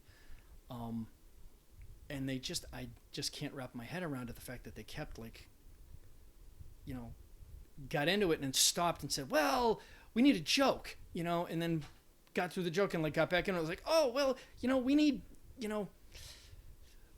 to learn about this person, and this just, and like, yeah, I'll put it. So you said earlier, you compared it unintentionally to Attack on Titan.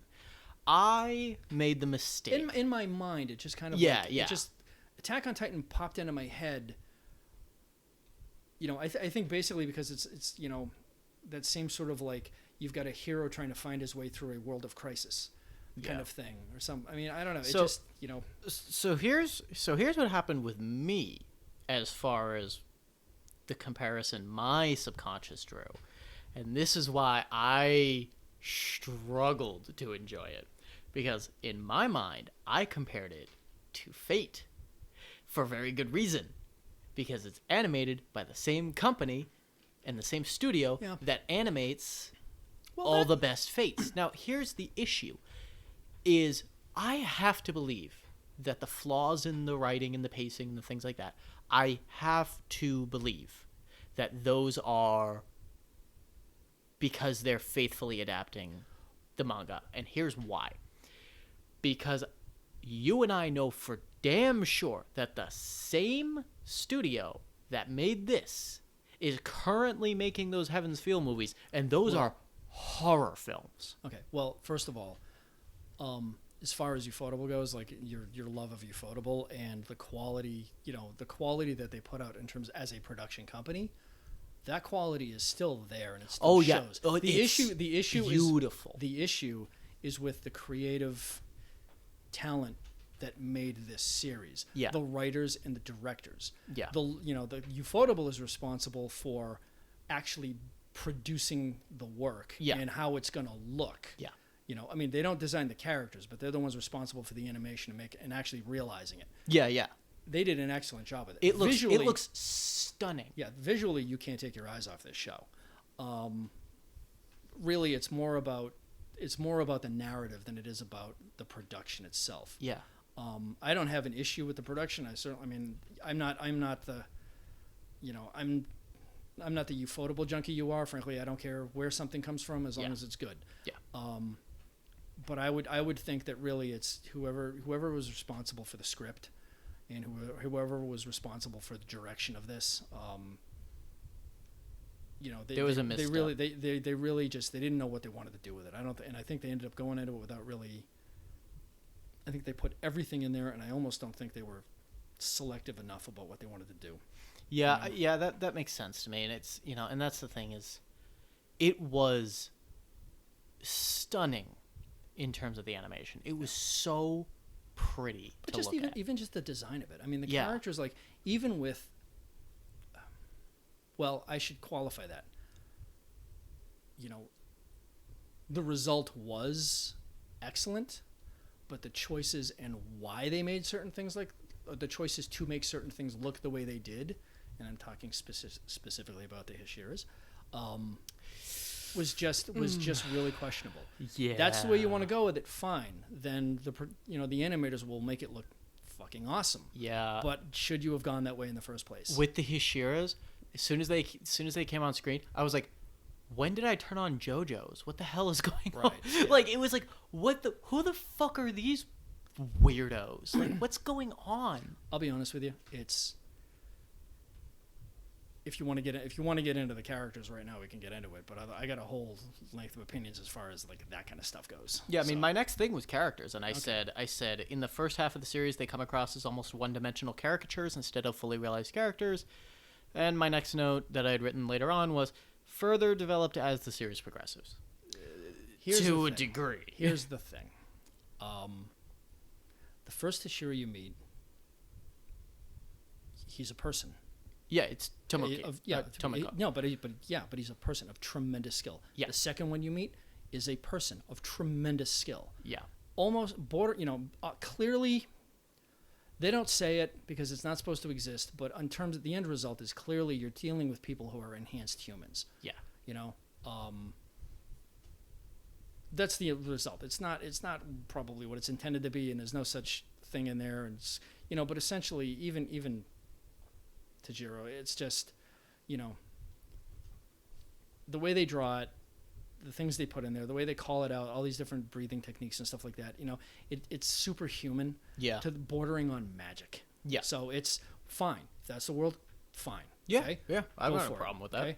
Okay? But when you meet the rest of the Shiras, the way they're drawn is they are exactly caricatures. They're all basically a visual representation of whatever theme Hashira they are, to the point where basically I'm looking at them, and the first thing that popped into my head is like, they're just more demons. Like, that's the thing. The sense I got was like, because of the way they're drawing them and plus the way they act and the way they talk, they're one-dimensional personalities, just like the demons. They're locked into their theme, and that's it. I got just more... like the demons, and I kind of got the sense of like, I'm almost looking at like this. Before it was a war against the natural world against the supernatural world, the war of like people, humans against humanity demons. versus But then demons. I see these Hashiras, and I'm thinking like, I'm just seeing like a faction of demons fighting another faction of demons. I had the exact same thing. And I almost wondered if half the Hashira were demons. And I'm gonna hope that as this progresses in the follow-up movie in the coming season or whatever, that there's more to that than I'm seeing. Because if these people are really just people, and this is just the stupid way they drew them and had them speaking, like if I hear the word flamboyant one more fucking time, I'm gonna put my foot through the TV. So that dude, and it's holy shit. Yeah, but that kind of stuff. So if those are actually being sold as actual humans, then it's an epic fail. They better have a damn good explanation for why these freaks are the... Okay, let me ask the flame Hashira, but why does his hair have to look like fire? Yeah, well, that's what I was gonna say. You said really well. You said the Hashira all, like when you meet the 9, and honestly, 8 of them look like they're aesthetic. Why the fuck is Tomoko... He's the water Hashira. What part of him looks like water? Exactly. He just looks like a dude, and then when you see his fighting style, you're like, oh shit, that's animating cool as fuck. Yeah. But then the other ones, it's like, I am the fire one. Look at my Yu-Gi-Oh hair. Yeah, yeah, that's exactly what it is. But the wind Hashira there, that dude, the one covered in scars. I mean, the way that was the no. It was I thought it was a Wind. Wind was the dude who... I think Wind was the guy who was, like, utterly indifferent and just not paying attention. Mist. He was the Mist one. He was Mist? Yeah. Was it Wind? I don't fucking care. Whatever. See, that's the problem, the Scar dude. Yeah, that's the problem, though. It was like, you recognize them by their tag. Rage Royd McGee. Yeah, basically, yeah. But I mean, the way he's drawn is like, he doesn't even have, like, his eyes are drawn totally different. I mean, he's drawn like this completely messed up demon. The snake... Hashira, he looks like an actual. He's got 2 different eyes, for crying out loud. I mean, the stone guy who didn't have pupils, his eyes were just white, and every time he talked, he would cry. Yeah, it's just like it's just it I can't believe that showed up, and all of a sudden I'm like, holy crap! It's a casting call for Dragon Ball Z. Yeah, I'm like, what the fuck is going on here? It was so... It wrecked it. It ruined the Hashira for me. Unless it turns out that they are like semi-demons or something like or that, something or whatever. Like that, like... Something they're not quite human. Then I'm gonna have a problem with watching the rest of this because it was so bad. It was cheesy. Like literally, honestly, Tomioka or Gyu was the only one of the Hashira that was like seemed like a human. Yeah.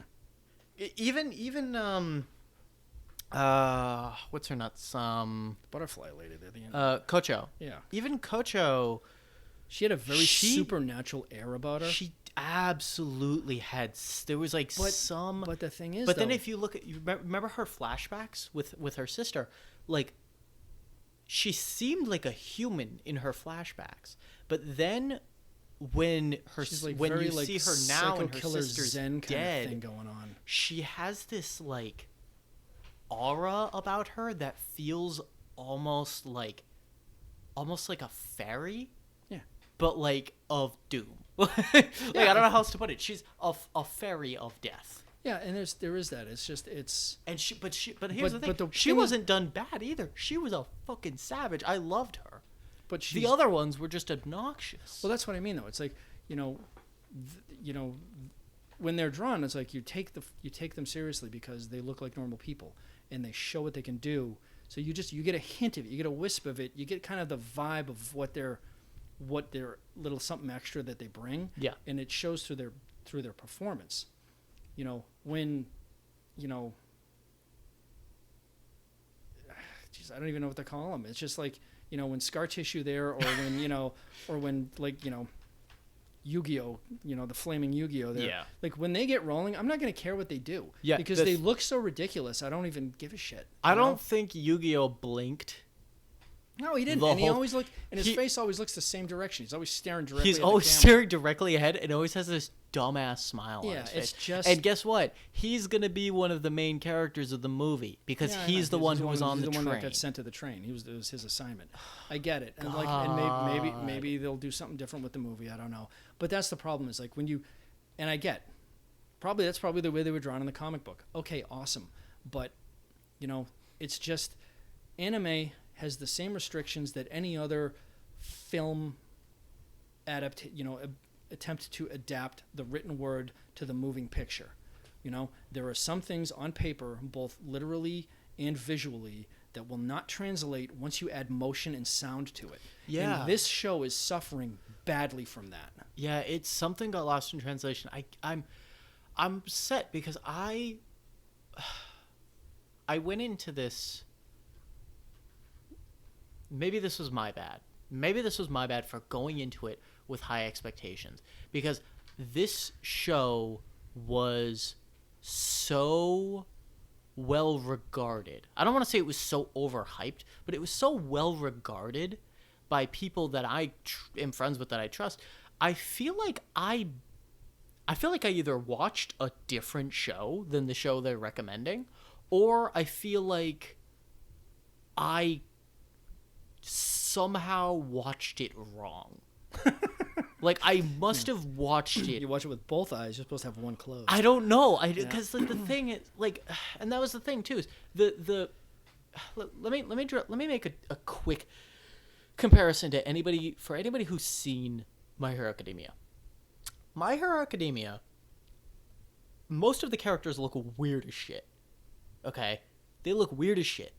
But the thing is they're all fucking human under that, except the villains. I'm not going to get into that. Right, the villains are all written like one-dimensional characters. Yeah, but the academia, though, it's like the premise for that is like they're all superheroes, and the point is for them to have all of these crazy mutations where they're going to look all fucked up and weird. That sells. In their powers, their appearance is a visual representation of their superpowers, which is a classic comic book.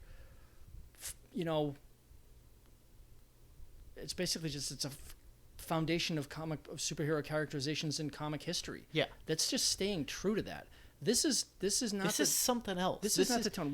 This is more JoJo's than it is. Yeah, but it's not supposed to be though, because of the same scene when you're talking about, when you then you jump to the tone of like that first fight with the Spider Mother there with all the puppet strings, and she's these poor like broken but conscious Demon Slayer soldiers that trapped in their own bodies. Trapped in their own, but still conscious. But basically, she's moving them in ways that like break their bones, dislocate their limbs, and doesn't care because she's moving them for them. And then like so they're which is sadistic in its own right. But then when she's done with them, including this one girl who's not even injured, but then you see her getting her arms broken, and they hang her up over a tree to kind of like save them so she can't pull on them anymore. But then basically before she's done using them, she immediately basically pulls the string that rotates all of their heads 180 degrees. Yeah. And you see this poor girl, basically's head spin around Exorcist tile. You hear the neck snap, and you hear her scream as she dies. And you're like... And then you jump to these cartoon characters on there that are apparently supposed to be the most badass. Yeah, but they're just that are being just utterly silly. And I'm like, you know, if I was like watching this at like 14, 15 years old, I'm gonna have nightmares for a few weeks because of this. I might still. I don't know. I just saw it today, but you know. But then you're gonna jump to this thing where all of a sudden, then you immediately jump to, you know, Zaritsu or whatever his name is. You know, it's like I can't remember the names of characters I don't like, and there's a lot of characters in this that I don't like. You know, and you know, back to him, you know, flipping his shit over the fact that he just cut Spider Dad's arm off or something, or you know, after that, or just flipping out about how he wants to get into a feats of strength with. Oh yeah, that's it's just like Inosuke. Yeah, Inosuke there. Like once he just gets into like, and then. You know, yeah, then cut over to Zenitsu, who's afraid to go into the forest because he's having another like overblown meltdown to his sparrow. And then, you know, and then, just, do you remember the thing? Do you remember the thing that makes him go into the forest? Oh yeah, he gets horny for Tanjiro's sister. Yeah. It like seriously? That pissed me, royally pissed me off. Yeah. Where did I wrote about that in the episode. I think it was the episode when he first... Yeah, okay, so I said Zenitsu's pissed that Tanjiro has a cute girl with him, and Zenitsu's horny for Nezuko. And then later in the same episode, I wrote the note, fucking honestly, this whole Zenitsu having a crush on Nezuko bullshit is going to get real old real fast. I'm already annoyed. It's only the first episode. Yeah. Yeah, I mean, it's thank God they like don't harp on about that too much as the show goes on. There's only like 3 episodes. Well, it's because after that, it's like you rarely see her because she's sleeping. Yeah, she's in a coma again. And you know, and so she doesn't play that big a role. This is why I kind of refer to her as the MacGuffin, because she doesn't play that big a role in this thing, except for 1 or 2 random things which just happens to like pop out of the box at just the right moment to save the day. But you know, I think I realized why she's my favorite character. Because she doesn't say anything. Because she's never on screen. Yeah, but it's plausible that like rather than eat humans and drink their blood to gain strength, she just has like this inner battery that she has to sleep to recharge. Okay, fine, whatever, that works. Yeah, I don't care. But you know, honestly, to pivot off of this is like the human characters in this are. You know, they're for the most part caricatures, and even the ones that aren't, they haven't spent a lot of time delving into the reality, delving into who they are and learning what they're all about, what makes them tick.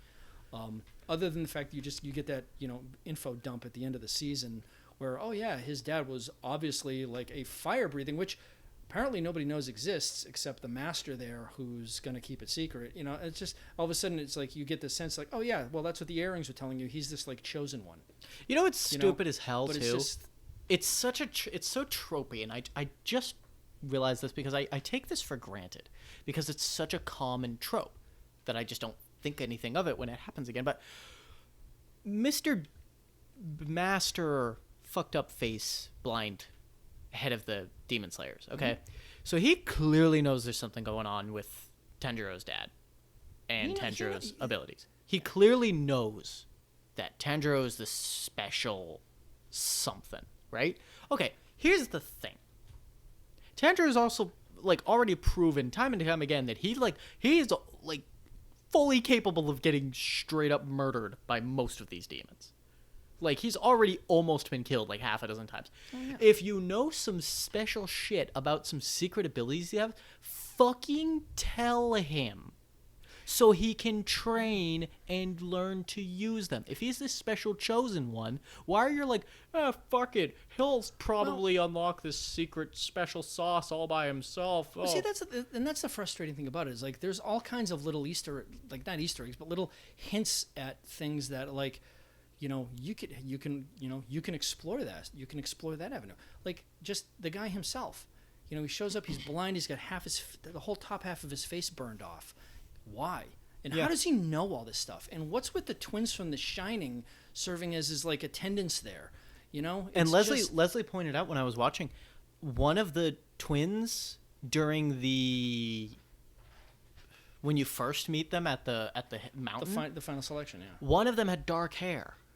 Yeah, now they both have white hair. Now they suddenly both have white hair, unless they're different ones. Possibly, but what are they? I think are they human? I don't think so. No, I think there could just be a continuity error. But the sense I get though is the fact that, like at the very end when he's sitting there talking to himself, but he's gonna beat, you know, he's gonna find you and I'm gonna beat you and I'm gonna get you once and for all, blah blah blah. I got a sense I'm like, you don't talk about somebody like that in a first person thing like that unless you know them.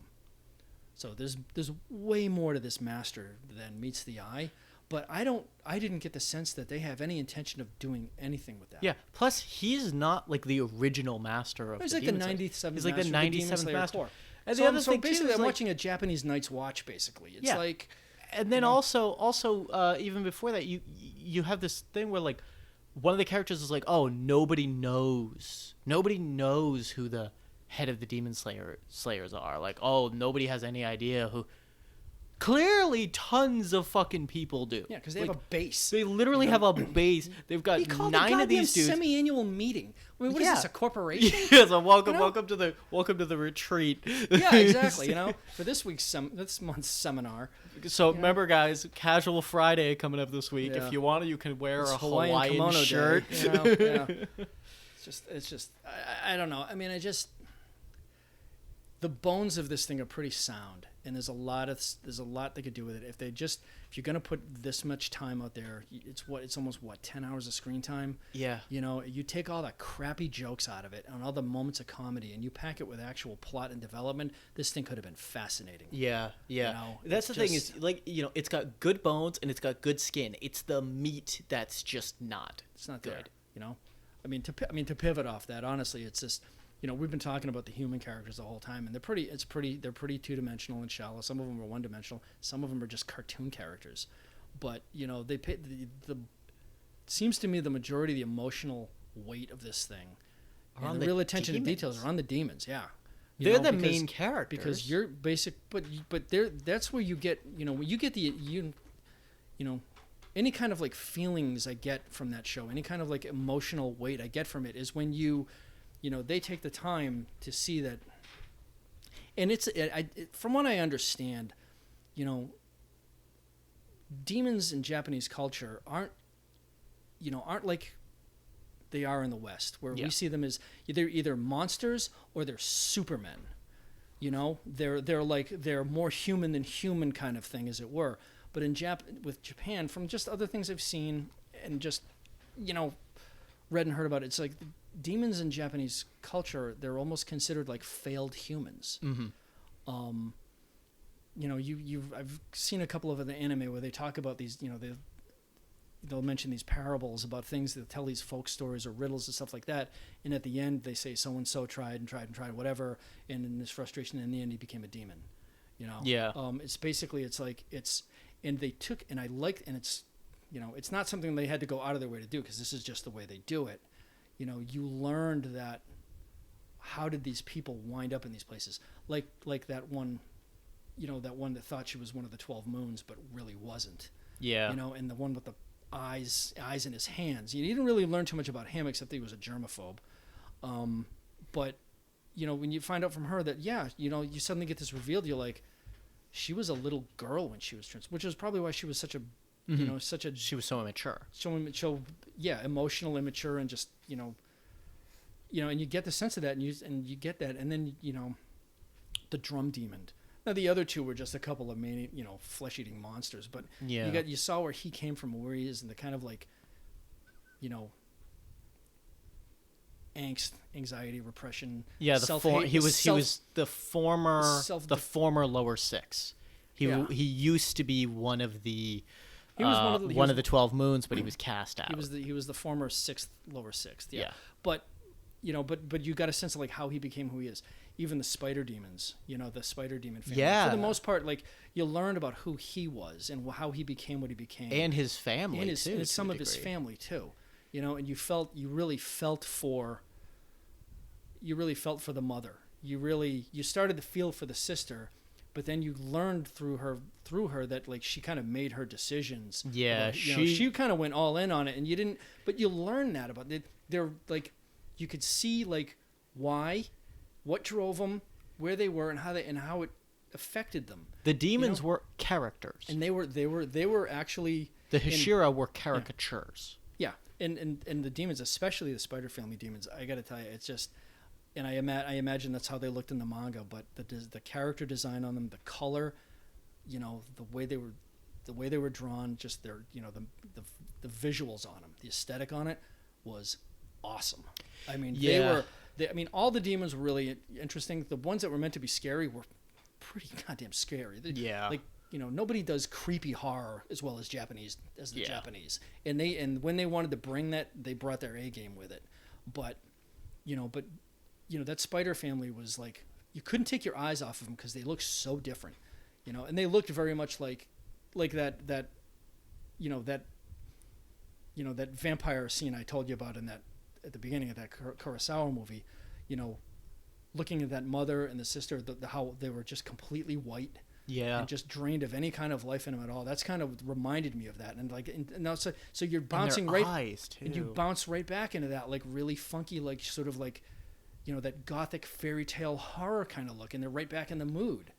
Yeah. And it's surprisingly, and you learn how just, it doesn't make apologies for how like incredibly evil they became, but you at least can, like, much like the main character, you can at least empathize with them. Yeah. And they take the time to make that connection so that you get the sense this kid's not just being a pussy, but he actually has something above and beyond what all the other demon slayers have, which is empathy. Yeah. Not sympathy, but empathy. Yeah. And it does give you the impression that it informs that is like that's a bigger strength to him than any of these other breathing methodologies you have that all these other characters can basically bring together. That's what sets him apart, and they take the time to show that, and that actually works. This thing isn't a complete failure.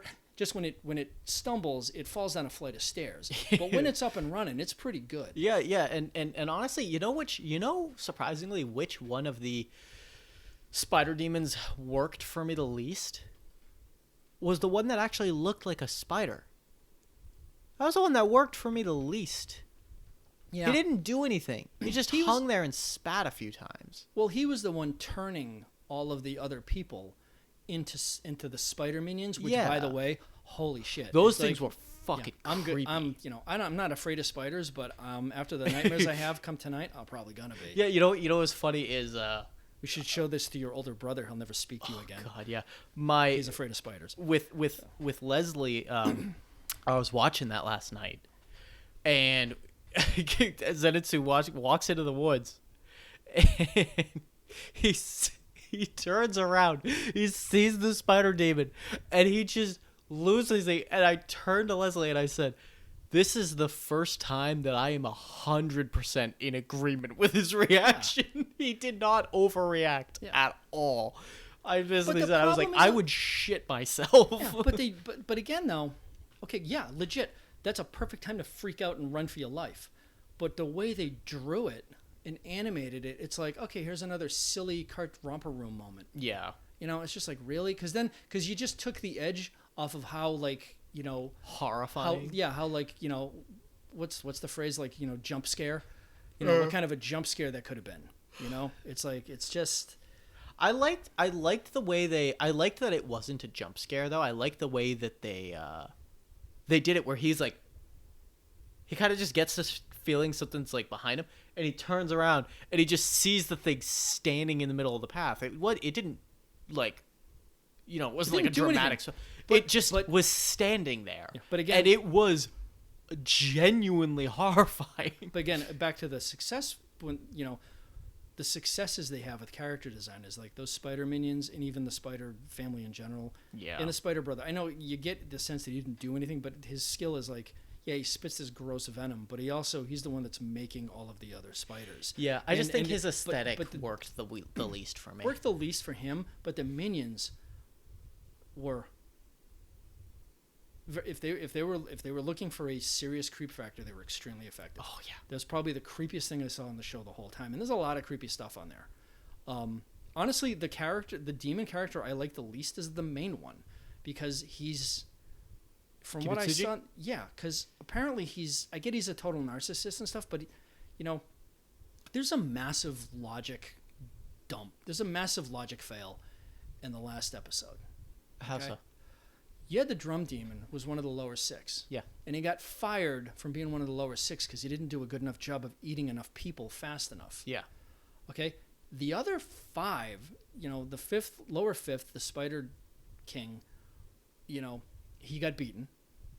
Okay, fine. Then he brings the other 5 in who haven't done shit yet. And he kills them for the hell of it.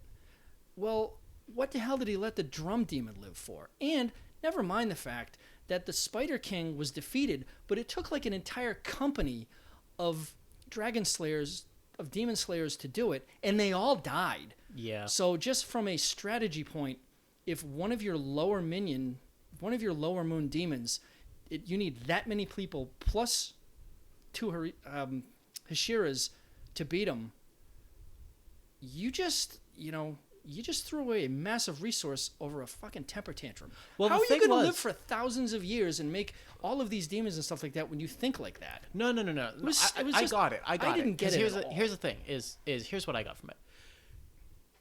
Yes, the lower 5 slaughtered the entire company of demon slayers, right?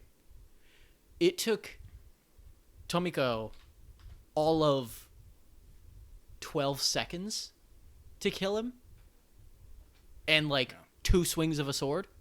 Yeah, I mean, so the thing is it, if anything, that scene served to emphasize the gap in ability between your recruit demon slayers and your Hashira. And they speak to that. And but the other thing too is his anger seemed to be more directed toward, because he's like, the upper 6 have been locked in place for centuries. In place for centuries. How many times have I replaced you fuckers? I think that's what it was. He's like, he just got defeated. What have you guys done? How many Hashira have you killed? And I think that's what it was. Is it was sending a message to the upper 6. It was sending a message to all the other demons, and it was sending a message to the one that he let live. Because, they basically sucked his dick enough to make him be like, okay, sure, yeah. It was just an ego stroke, sure, and I was going to kill you anyways. But that was the thing, though. It's like,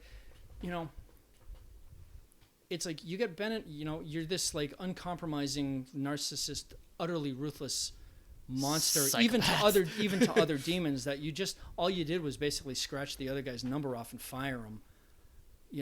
Okay, but then you're going to come back and you're going to kill all of these guys because, hey, you're useless to me anyways. Well, that's completely ridiculous.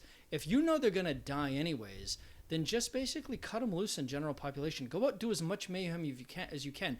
If I lose you in the process, then who gives a shit? You take down as much as you take down. I get within the narrative that he basically was probably doing what you were saying, but I just think in my own common sense mind, that's just, I'm watching that and I'm like, I'm getting the rationale behind it, but I'm watching it, I'm like, that's just stupid. Well, the other thing it's too just is stupid. It's a stupid thing to do. The other thing too is if one of them if they get captured or something like that in the process, between all 6 of them, there might be enough information. Because the other thing too is, remember, they needed the blood to develop the vaccine. Yeah, but the antidote. I mean, if it takes that much.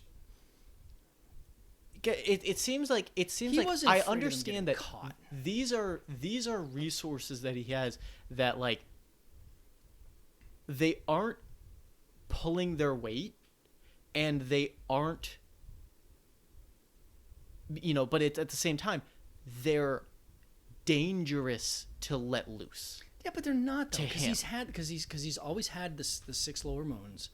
He's always been employing them. He had, earlier in the season, he basically had a couple of, they were higher end demons, but they certainly weren't moon demons. Yeah. But he just convinced them that they were and set them loose. He trusted them to go deal with these guys. Yeah. Send, the Hashiras aren't going to be around every single time. There's only, 9 of them? Yeah. So send them out into the world. Track this, send them out to track this kid down. If you win, great. If you fail, I was going to kill you anyways. Yeah. It was an act of short-sightedness in a tacit admission of weakness and failure on his own part that actually diminished the main villain to me as someone that needs to be taken as seriously as they initially set him up when they first found him hiding in general population. He was creepy as hell and really effective when he basically found him in Tokyo, turned him around, and suddenly realized that he's the only person that can see him as a demon. Everybody else just sees him as a guy. Yeah. I mean, that skill and that ability was like, all of a sudden you're dealing with something who's really a cut above. And then he goes and does something stupid like this at the end of the season. You're just like, and this is the first time we've seen him since then. And it's just like, come on, man. I disagree. I think that scene worked really well for me. It worked well when I was watching it. It was very scary. I mean, it was really creepy. And it illustrated what his power and ruthlessness is. But then after the fact, I thought about it. And I'm like, that was a pretty stupid fucking thing to do. You just cut your elite forces in half. I don't know. From a know. strategy standpoint, it's just because it seems like if he needed more, he could just make more. Yeah, but because he can at any point he can give them his blood and make them stronger. Any demon he could choose to just give more blood. The sense I got from Ryu was that, he doesn't do that with just anybody. Yeah. You got to show him something before he'll do that, and they're clearly few and far between because he's never come across any that have matched the upper 6 he's already got.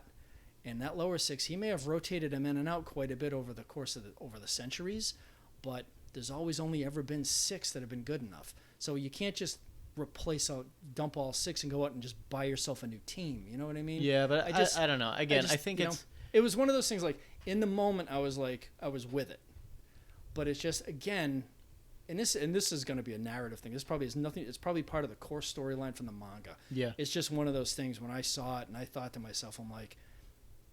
And maybe it'll come back to bite him on the ass, and that's the point. But initially, I just saw it, and I just kind of thought to myself, a master villain, like a super villain that this guy's supposed to be, wouldn't do something like that. Not until the very end when it was a panic move, and it's just... I don't know, because the other thing, too, is you did see him react... You've seen him be... irrational when it comes to Tanjiro before. You see him a little bit like there's something about those earrings, the Hafada earrings or whatever they are. It elicits a sense of fear in him, and that's not something he's used to. Yeah. I get that. So there's fear that. Does cloud the judgment. There's that, and there's also like I saw it very as kind of like culling the herd and culling the numbers to kind of be like, and the other thing too is like, how do we know he hasn't done this before? Like, how do we know that it wasn't like 24 or 18 before that? How do we know that he hasn't killed the lower 6, made it from maybe that's true. Made it it's 6, a good point. I and guess then he could replace all 6 every 10 years for all you know. It's like, whatever, and I'm sure he probably has the ability to, based on all his other abilities, he can probably fucking alter people's memories. I'm sure there's some ability he has like that we haven't found out about yet. But here's the thing, though. Getting back to like the core issues that we had with plot and story development, things like that, you had 20 episodes in between meeting him and seeing him cull the herd, you could have done something to develop that to the point when he does finally flip out and do that. It's plausible and it's understandable, and you get the sense of it. Why is he taking on the appearance of a woman now? But still has the same voice? Well, he's a shapeshifter. No, I understand that, but like, that's fine. Would he not be able to change his voice? I don't know. And that's it's just. I think there's more to do with that. I mean, and because I loved his lair, which is this like MC Escher painting from hell, was like, and I don't get what the I forget what the instrument's called. Yeah, off the top of my head, I can't remember. I used to know, but that medieval Japanese, that guitar, like the Japanese sitar thing, like, but she's just sitting there twanging away on it you can't see her face or anything like that. It's just the atmosphere they created, the mood, the animation, the graphics in it, the look of it was fantastic. Sold me. Fantastic. But at the end, but the fact of the matter is that there was no contextual foundation for that act. I suppose that's they didn't bother to true. build it. It's just like it just comes out of the blue. I'm like, you're basically telling me that you're already afraid of this guy and you're already worried, but you haven't done anything to explain to me why you are, because you're supposed to be invincible. You're the only one that's ever met him, you know. So and you had no problem getting away from the kid either, you know. And it's just, and honestly, if it wasn't for the fact you were in a crowded street with your family and you were trying to hide in plain sight, you probably could have just killed him on the spot, you know, at the time. But, you know, it was one of those things like wrong place, wrong time. He couldn't, you know, oh shit, that kid, you know, he needs to die immediately because the earrings, you know, I can't do that right now because I'm in the middle of this. That made perfect sense. The first time you meet him, that whole scene was very effective. Yeah. Until he got back to the food cart. But then there's zero. There's nothing until he kills off the lower 6 moons. And I'm like, give me something to work with in between. Give me some sort of character development there, some sort of story arc so I have a better understanding of what makes that guy tick. And then I'll probably buy into it. And that move will make a lot more sense. And you won't have to use your own imagination to try and rationalize why he's doing that. You'll have some evidence for it. You know, but again, it's another thing where they just... You know, you could have pulled out the 2.5 hours worth of gag reel stuff you had in there and put some of that in, and you might have worked with it. I don't care if it's not in the original manga. You're making a movie here. You know, you're making a 26-episode movie. Add some original screenplay stuff into it if you have to. Flesh it out. Adapt. You know? Yeah, that's true. That's true. That makes a lot of sense. The other part of me wonders, and I don't want to dwell on this one particular scene too long, but like, the other part of me wonders if maybe it was like a tactic, you know, I've got 5 of these 6 lowers left.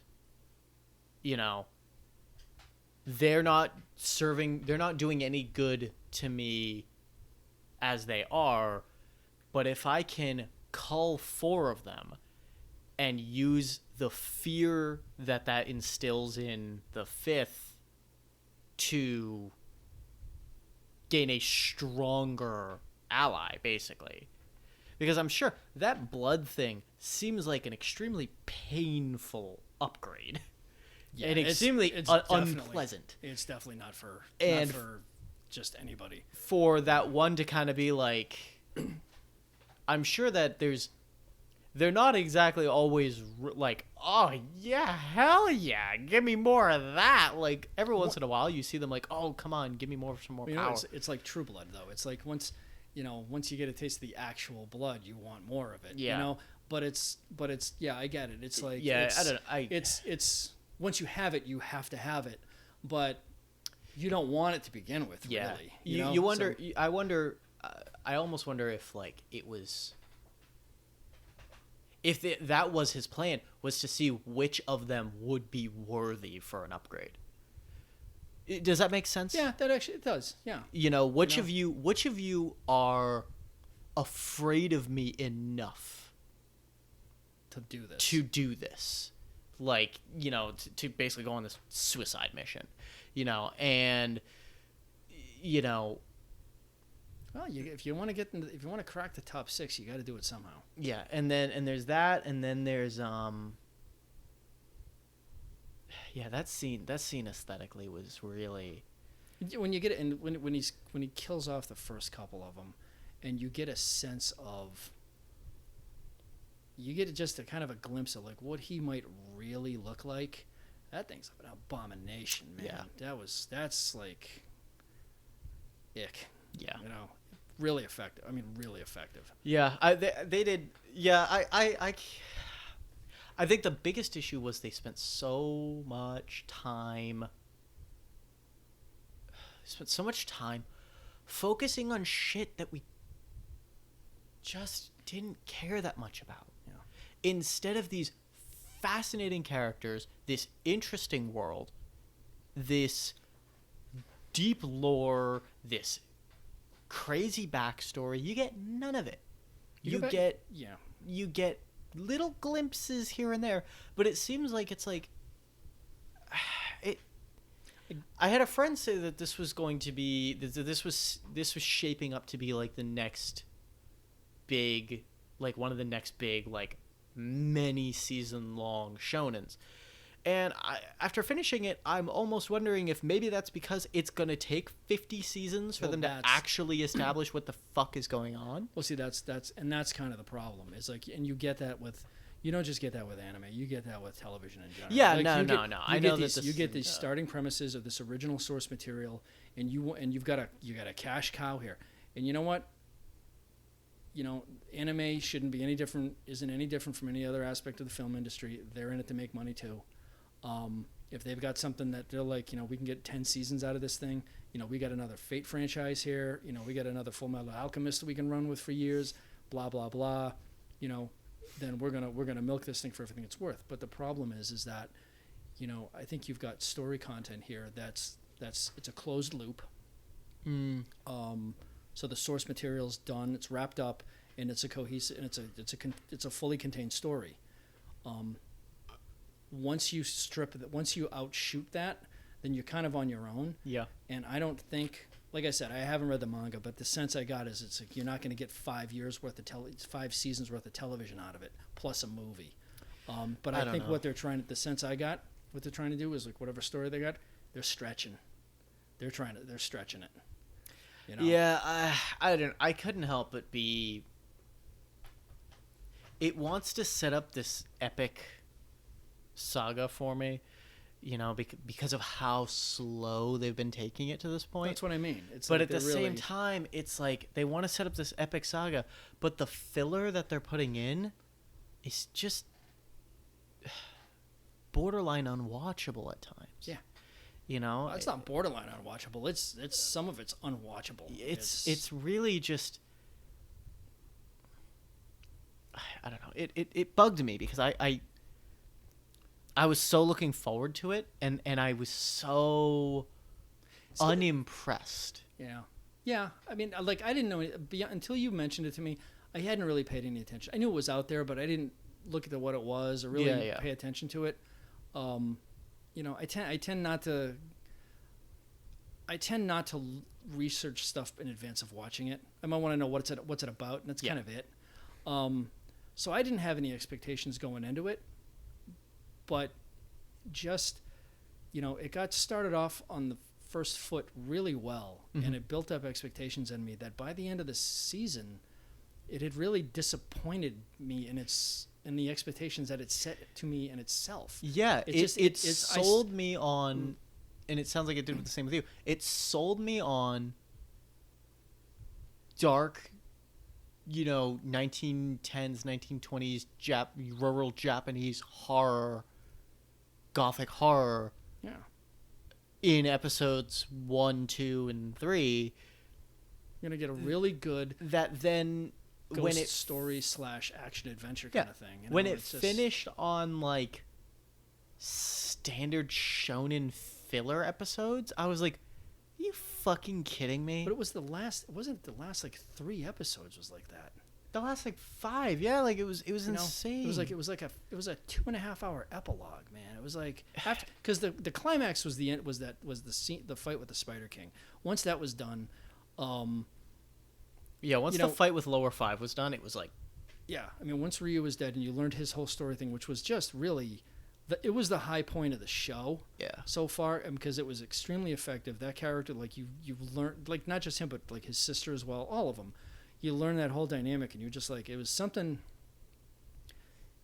There was a depth of personality to those villains, to that batch of villains, you know, except for the father, that you don't usually see. Yeah. It was very effective. But after that, everything after that was going to be a letdown anyhow, because it was post-climax. So you do a wrap-up, whatever, set the stage. But you're right, they dragged it on for how many? I mean, 2 episodes of them just healing from their wounds. You know, just... And I didn't have like a huge, like, okay, so here's what they should have done. They could have taken out a lot of those really just filler moments. The udon, the scenes with Zenitsu being a bitch, you know, a lot of the like really egregious like showing this one shot for 15 minutes while they both narrate their entire life stories. Like, they could have pared back on a lot of that. Had season 1 be 13 episodes and have it end right after the defeat of Lower 5 and right as Nezuko and Tanjiro get captured by the Demon Slayers and brought into custody. Yeah, because end season 1 right there. Season 2 starts. You get to meet the rest of the Hishiras. Yeah, that would have been a good. That would have been a good break. You meet the Hishiras. You do the trial. You get to meet the master, learn about the sanction. Blah blah blah blah blah. They go back. They start recovering from their wounds. You learn a little bit of the backstory about what's her face there. You know, you learn a little bit of backstory about her master as well. The insect Hishira. They start powering up, and you see, you could even start that season 2 with seeing Kibutsuji being like slaying the other demons and saying, you're gonna, I'm powering you up, and that would basically be that season's antagonist. You still could have ended with that. You just needed something. This is your chief antagonist. Yeah. Everything in this story is basically revolving around the hunt for this guy. And why did and here's another question. So he was so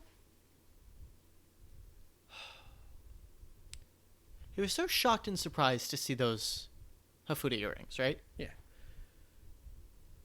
Clearly he was not expecting it. He was not expecting Tanjiro to... It didn't seem like he knew Tanjiro existed. No. But do you recall he was the demon that killed Tanjiro's family? Well, here's the thing. What the hell was he doing out there? Well, why did he turn Nezuko into a demon? Why so far out in the middle of nowhere did he go himself? Not like he sent another demon. He himself went out there. That he had to have had a reason. Well, here's the thing. They never show that. You only hear basically one character mentioned that one time that it would have been him, and it's basically just based on the knowledge that only he can make demons. But you already know that's not true. No. Because you remember how Tanjiro finds him in Tokyo? His scent. He's sitting there about to eat the udon, and then he smells and he goes, this scent. Why here of all places am I smelling this scent? And he's like, this is the scent that was at my house. That's a good point. This is the one that killed my family. Yeah, that's right. I did that. That was I picked up that he caught that scent. But at the time, it seemed to me like he caught that scent because it was so unique and powerful that he's like, I gotta follow this. He didn't know what he was gonna find at the end of it. But yeah, you're right. Actually, he did say. Yeah. He did say that's like, it clicked in his head. But yeah, but you know what? He had to have had a reason to go out there and do that and turn Nezuko and all that other stuff. And I'm sure they'll get into it, but like he seemed so genuinely surprised. They're gonna sprain something trying to reach for that logic, because I don't see how you I don't see how you write your way back into that making any sense. I mean, I almost have to wonder. Maybe it will, but I almost have to wonder if he found out that his former foe with the earrings. His father was already dead, long dead. Yeah, but if he found out that he had kids and was like, well, fuck no, I'm not going to let any of them. But he never found the earrings. So then went, killed everybody there, turned one of them into a demon to be like, this will be a powerful ally for me, and said, all right, I'm out. Then when he saw Tanjiro not dead with the earrings, he was like, fuck, I missed one. I'm almost wondering if that was it. Yeah, but he didn't say that. The way it was presented, it was like this revelation of like, oh my God, it's those earrings. I haven't seen those since they were being worn by the guy who almost killed me. Yeah. It suddenly became this immediate flashback, this revelation like, oh my God, there's this danger in the world that I didn't realize was there, and now I have to do something about it. That's the way it was presented in that flashback. I don't know. I'd have to rewatch it again. It was just, but it was just. I'd have to rewatch that scene again. But you're right though. It's like regardless of how it works, you're right. There's a major narrative problem with the whole premise of this show, with his family being killed by him, even though he's in Tokyo with a family, wife and daughter. It's like, I mean, granted, maybe he did like a mind trick thing. It's not actually his wife and family. Maybe he just killed a husband and pretended he took his place. Yeah, and he's only been there for like a month. And who also, like, it's what, like, are they dead now? But because he's now a woman. The thing, it's like you could have spent some time showing us all of this instead of having,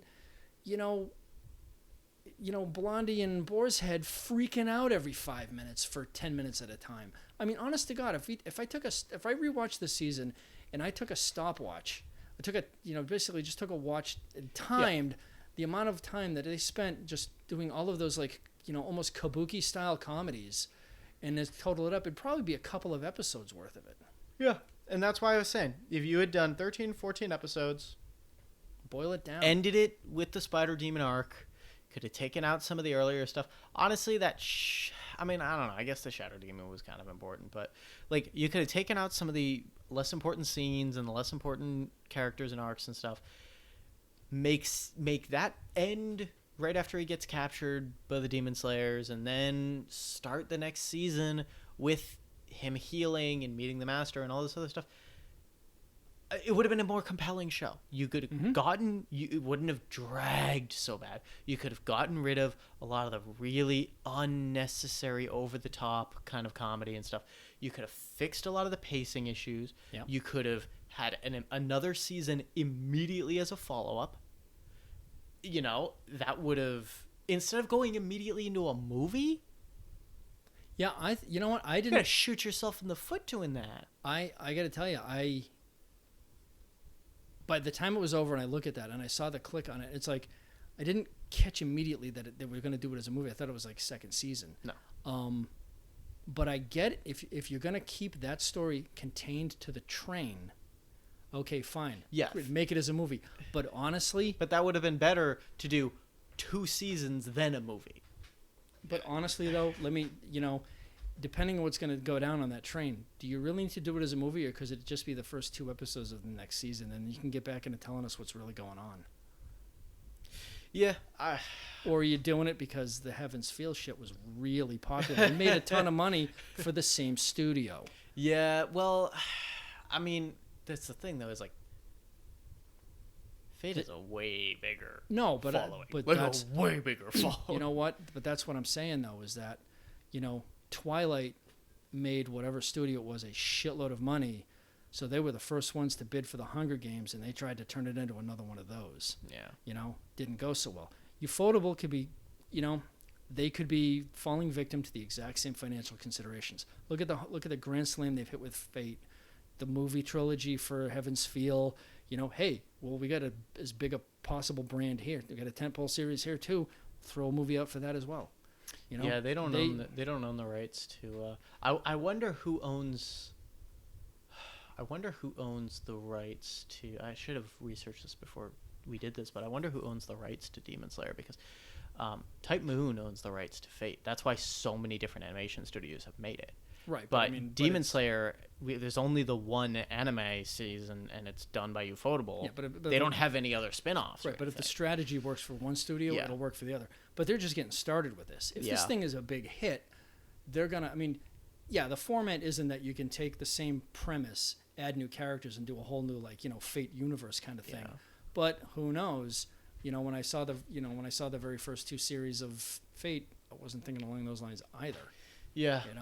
Yeah, but I can't help but it just seems like it was such a misstep.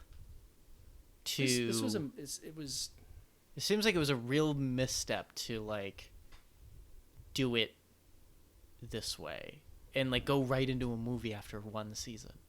Was this 1 season really profitable? Yeah, here's the thing: is regardless of be doing a lot of it on potential upside. Yeah, just being realistic.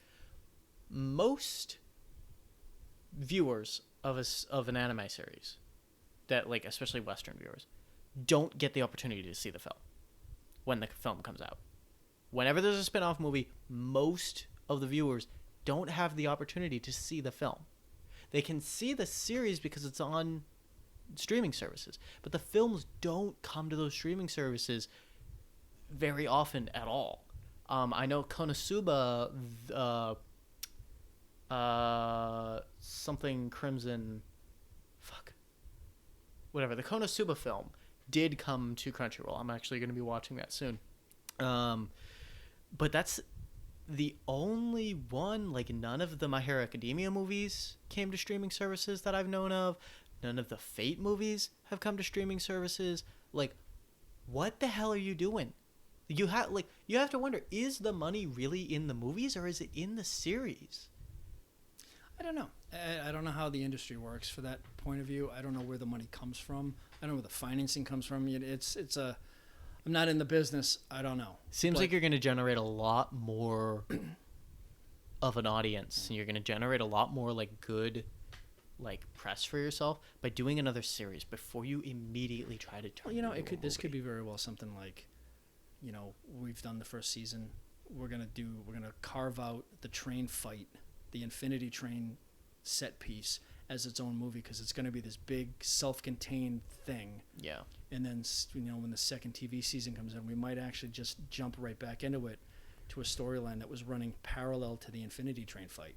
Who knows? Maybe. Who the hell knows? I mean, seems weird because our protagonists and, other three protagonists are all on the train. Well, see, that's the thing. And it's to compare it to Fate, for instance.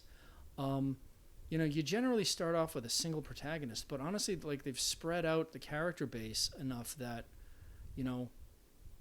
you can basically pick up the thread with one of the other Hashiras or somebody. Scar, dude.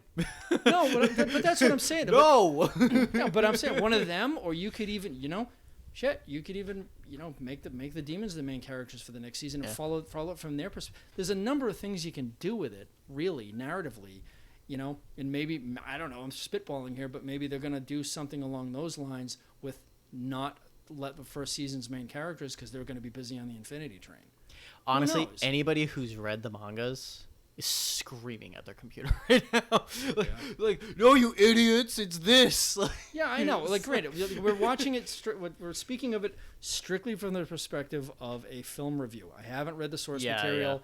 Yeah. And that's the thing is, I got into an argument with a few people a little while ago, and it's specifically it was about the Fate series, but I think this applies to a lot of anime in general. And I'm gonna make this this hot take right now, okay?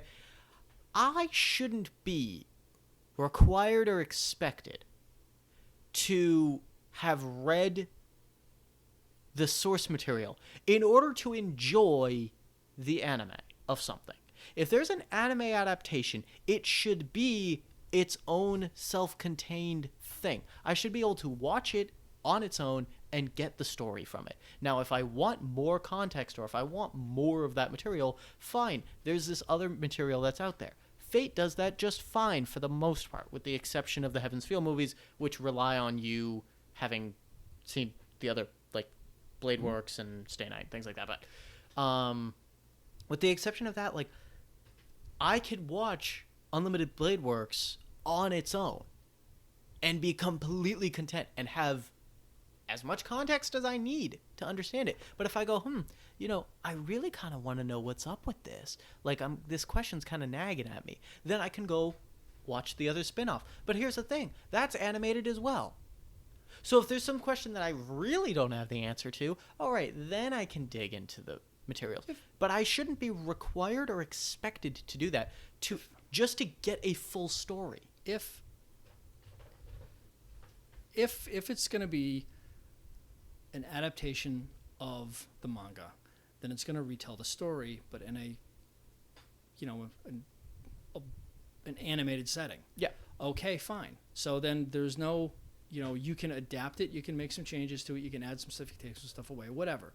But it's still going to be a retelling of the story, of the print story. Fine. Then, then what we've been saying is kind of shouldn't be any kind of disconnect between people that have seen both. I don't know. Maybe they're looking for like a Star Wars universe kind of thing where basically here's the manga and we're going to do a TV series that picks up where the manga left off. I don't know, but I haven't read the manga. I doubt it's that. I think it's probably just an adaptation of the manga itself. Yeah, I'm sure it is. But it doesn't change the fact that even if this could be original material, this is still the way it played out for me. I liked watching it until I was done watching it, and then I was like, geez, that's it. I'd get into it. There would be a lot of disruptions with some of the ridiculous comedy scenes that they put in that were completely out of place. Yes, I get it. You don't want to be Attack on Titan. You want to have some humor in there, fine, but do a better job of it. Yeah. Be a little more subtle about it. Yeah. That was the biggest issue. There was no subtlety of the way they delivered those jokes. It was just... They weren't even jokes. They're not... I mean, maybe as a cultural disconnect, maybe in Japan... When you're listening to that and you're seeing that, maybe that plays as funny, and not just to Western audiences. Maybe it just doesn't translate. I don't know. But it's so visually annoying that it's just I couldn't do it. Yeah, I'm gonna let's sidestep for a minute and let's talk about the style of it. Now, you and I already talked about this briefly. It was animated by Ufotable. I am a huge fan of the way they do their animations. I think they do such an amazing job. I find their art style just to be so beautiful, and that 100% applies to this. I think that, first I'll just point out the way it was animated. It was a very two-dimensional style of animation. It was kind of like the animated bits were like kind of flat, but it appeared to be done for stylistic reasons. It didn't look like it was like poorly animated, but they deliberately went with very, very bold outlines. That's what I was going to say. They went with high saturation colors. Yeah. They gave it a surreal, like you were saying, like almost like a storybook. Almost like you were watching a storybook being animated or a fairy tale. It was like they gave it a very distinct visual aesthetic, and I thought it totally worked. I really liked it. I think that with the exception of the scenes where it undercut the... Yeah, I mean, when they throw in that kind of comedy stuff, and again, maybe it's based on the way it was drawn in the manga. I don't know. But I think... as far as the character design, for the most part, just the overall look and tone of it, I think it was probably staying very close to the aesthetic of the manga, which sometimes can work really well, sometimes it doesn't. But I think it looked, it's very rich visually, I think. Yeah. Even just to like, the I'm terrible with terminology, but just that the green and blue checkerboard his jacket he's had, and the orange and one that his father, and it's just that look, and it's just you're right. It's very bold use of colors. It's very high saturation. There's high contrast. It jumps out at you. It might be a two-dimensional look. But not always. Like there's a scene where what's his name? Boar's Head there. I can't pronounce the names. So it's Inosuke. Inosuke. There's a scene where he's fighting the spider dad. Yeah. And he's standing in the stream, basically up to his elbows in it. Yeah, yeah. And he's traditionally drawn, but you can tell the water is clearly CGI. Yeah. But, he's at an angle where, I'm not entirely sure how you could have animated that water by hand without making it look like a cartoon.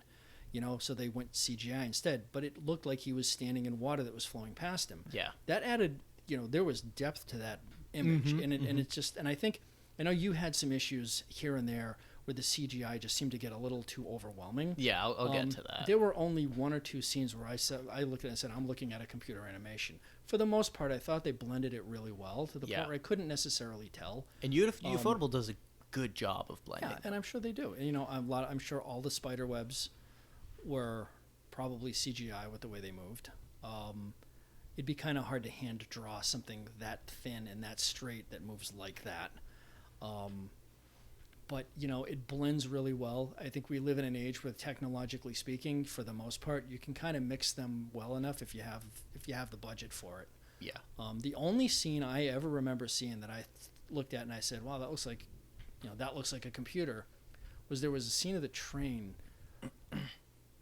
driving off into the distance into the forest, and it was at night, and you saw the light on the train kind of like illuminate the trees as it went in there, and it looked very like photorealistic, to the point where I looked at it and it's like, nobody drew that by hand. That's either that right at the end of the final episode. Yeah. Okay. That looked like it was computerized completely.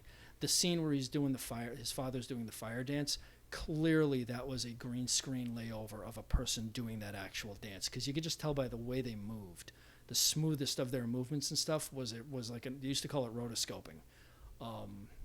Was the old school term for it, where you filmed the person doing it and then you just animated over him so that you keep the smooth human movements. Because what he was doing, because there were a couple of close-up scenes where you could tell they were animated, and it was a little bit more stiff and stilted that you would get in any kind of animation.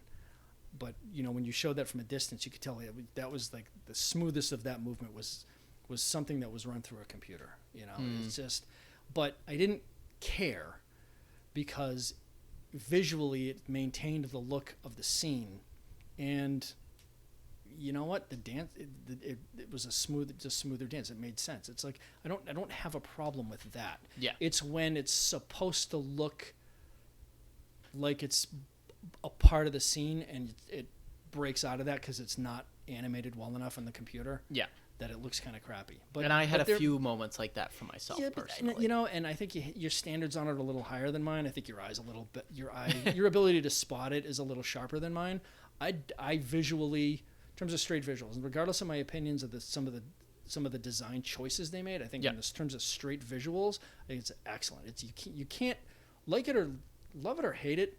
You can't take your eyes off of it when you're watching it, because it's just very rich to look at without being overpowering. Yeah. Now, except for those comedy scenes. Now, for me, Ufotable does such a stellar job with their like hand-drawn like backgrounds, like their backplates. Mm-hmm. Yeah. Those were as stunning as ever. A lot of the blending of CG and hand-drawn looked great, because Ufotable does a good job of that. Right. Now, the first scene that I recall that I was actually taken out of what was going on screen for a moment, because it was such a jarring transition to CG, was when Tanjiro, Tamayo, and when they're in Tamayo's house and the dodgeball demon shows up. Yeah. She throws the balls into the house, and there shows a wide shot of Tanjiro trying to slice the balls. Mm-hmm. And when it cuts to, like, when it does the close-ups, like, it's animated, it's hand-drawn, it looks good, and then they show this static wide shot, and he and the balls are so aggressively CGI, and the entire rest of the room is all that backplate that Ufotable does so well. And there was, I don't know, thinking back on it, I don't know if there was a single animated thing in that entire shot. And I think that might be why it was so jarring to me, because it was like the movement, still background scene and just CGI overlay completely. Yeah, the movements were so wrong from how they were in the close-up scenes when he was cutting them, because his movements were very sharp and were very, had a lot of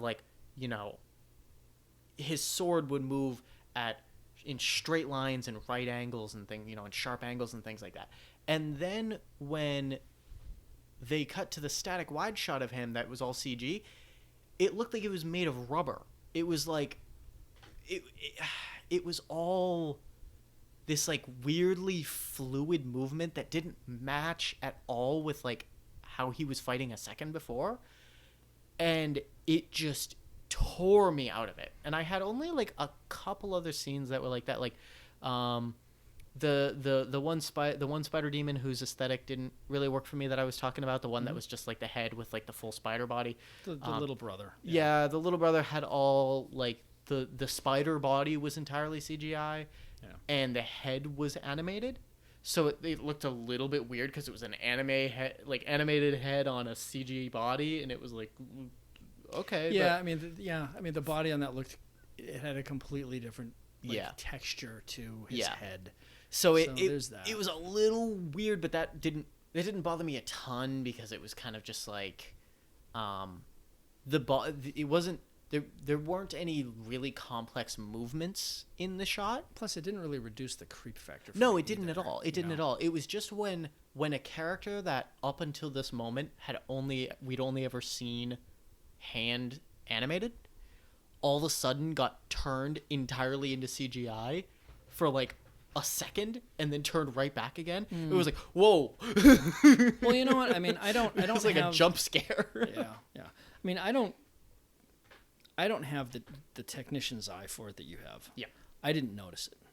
And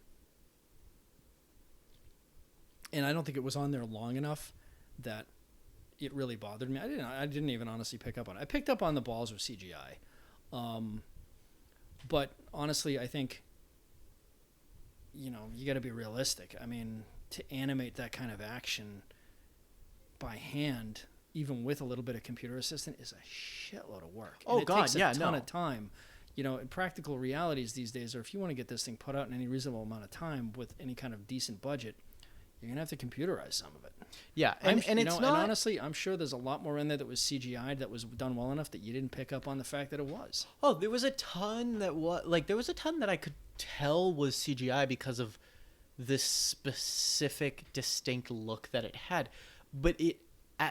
But most of it didn't bother me even a little bit because it looked totally fine in the scene. Like, it looked perfectly good.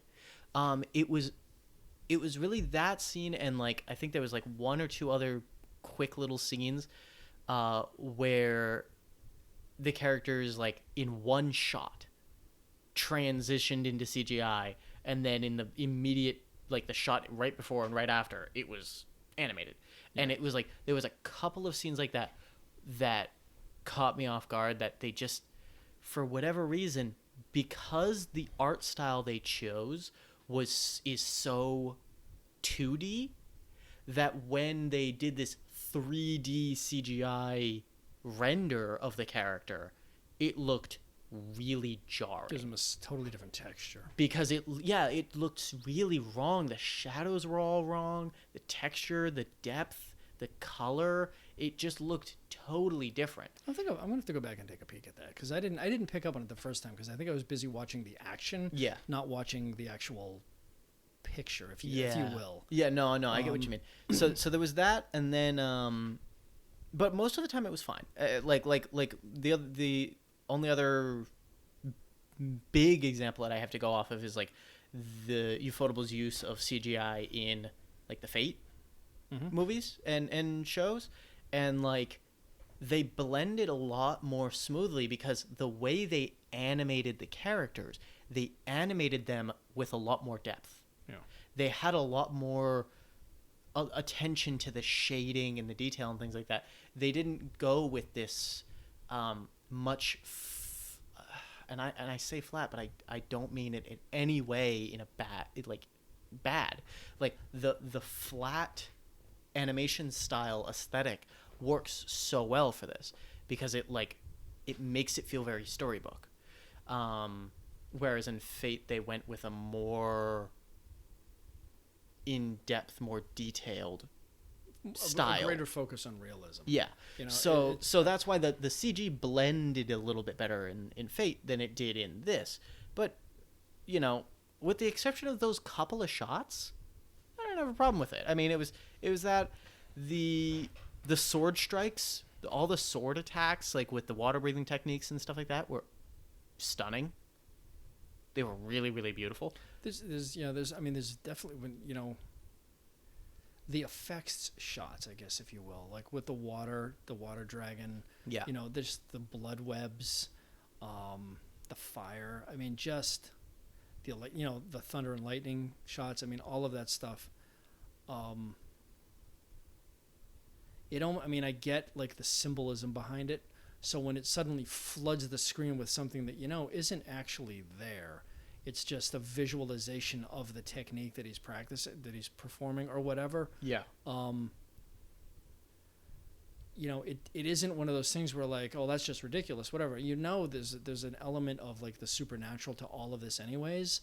And I think the look that they chose for the, you know, just the visual look of it that you said, that comic book style look. Yeah. When they put in that, you know, put that in, and it's very, not overdrawn, but very thickly drawn. Yeah. And very heavily painted, that, you know, it works because it's still kind of in that overall style. Yeah. You know? So I think regardless of whether it was hand drawn or computer animated, I think the overall look, color, you know, what in comic book terms we used to call like the penciling, inking, and coloring. Yep. All worked perfectly in this. I mean, like I said, visually, I have some big issues with some of the design choices they made for some of the characters. Yeah. But you can't argue with how good they made it look. Yeah. You know? That's the big thing. Yeah. I was a little bit annoyed that Tenjiro's scar just straight up changes out of literally nowhere. It's right after like, it's almost like when he leveled up or something. You know? It's right after like, he hit his head on the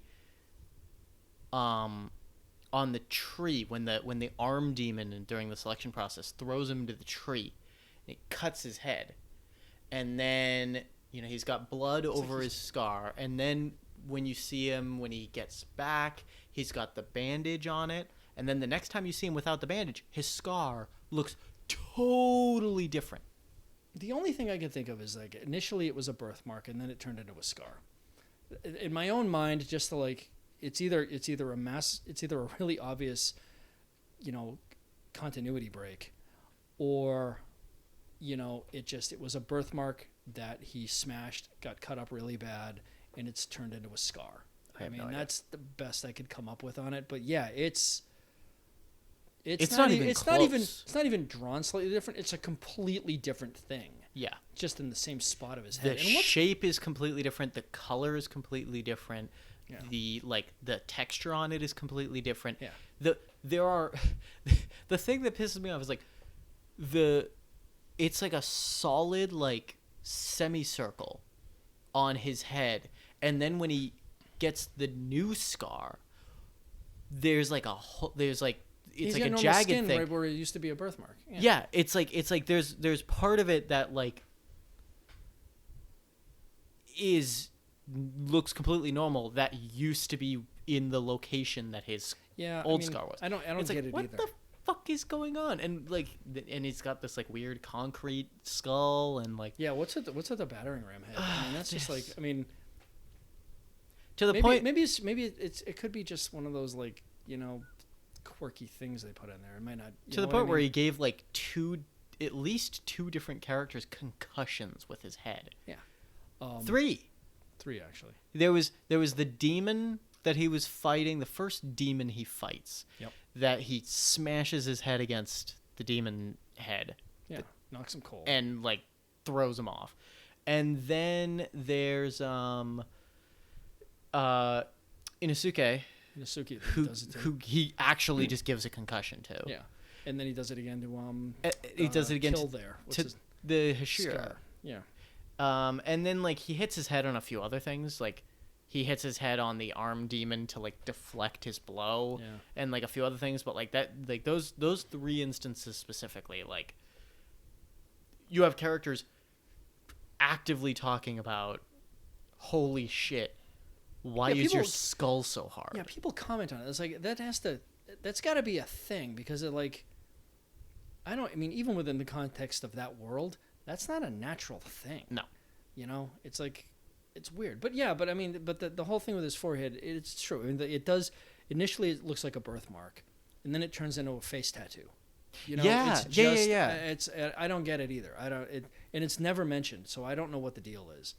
You know, I don't know if it's different, you know, maybe a couple of episodes then they realized, you know, aesthetically we don't like it. The producer wants to move it to something, go with option A then. Just do it. You know, I don't know. I doubt it, because like, you know, they're going off of the manga. Yeah, but I don't know what the manga looks like. No, so, but I mean, like, you know that like the characters' designs were decided well before the shit was released. So like, as far as there's got to be a reason for it. I'm sure there's some deep lore explanation for it that's in the manga that's going to be revealed in like the movie or the next season or something. Probably some shit to do with his dad, because his dad had the same damn scar as him. The same birthmark. Or birthmark. That firebolt Harry Potter Mike Tyson tattoo-y thing, he didn't have that. That's new. And I don't know, maybe there's some kind of symbolism there. I don't know. But it's, yeah, for a couple of episodes after it switches, you kind of can't take your eye off it. It's a little distracting. Yeah, it is. So, I mean, I don't know. But I mean, it's nitpicky, but it's like there. It's the main character's most like notable feature. See, I keep looking at his earrings. I noticed the earrings right out of the gate.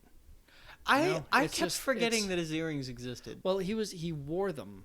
He was the only one wearing in the first episode, and then you know, they made a point to reference that there's significance to him on a couple of occasions. So, you know, there's definitely something going on with this kid, deep background, but they've given a couple of visual clues to it, but you're not following up with it. You know, it's like, you know, if you're gonna put an Easter egg in there, you got to be able to find it. You know, it's just. So I don't know. Yeah, like you said, this is maybe only in season. Season 56 they'll finally explain what's going on. Who knows? We'll see. Yeah, we'll see.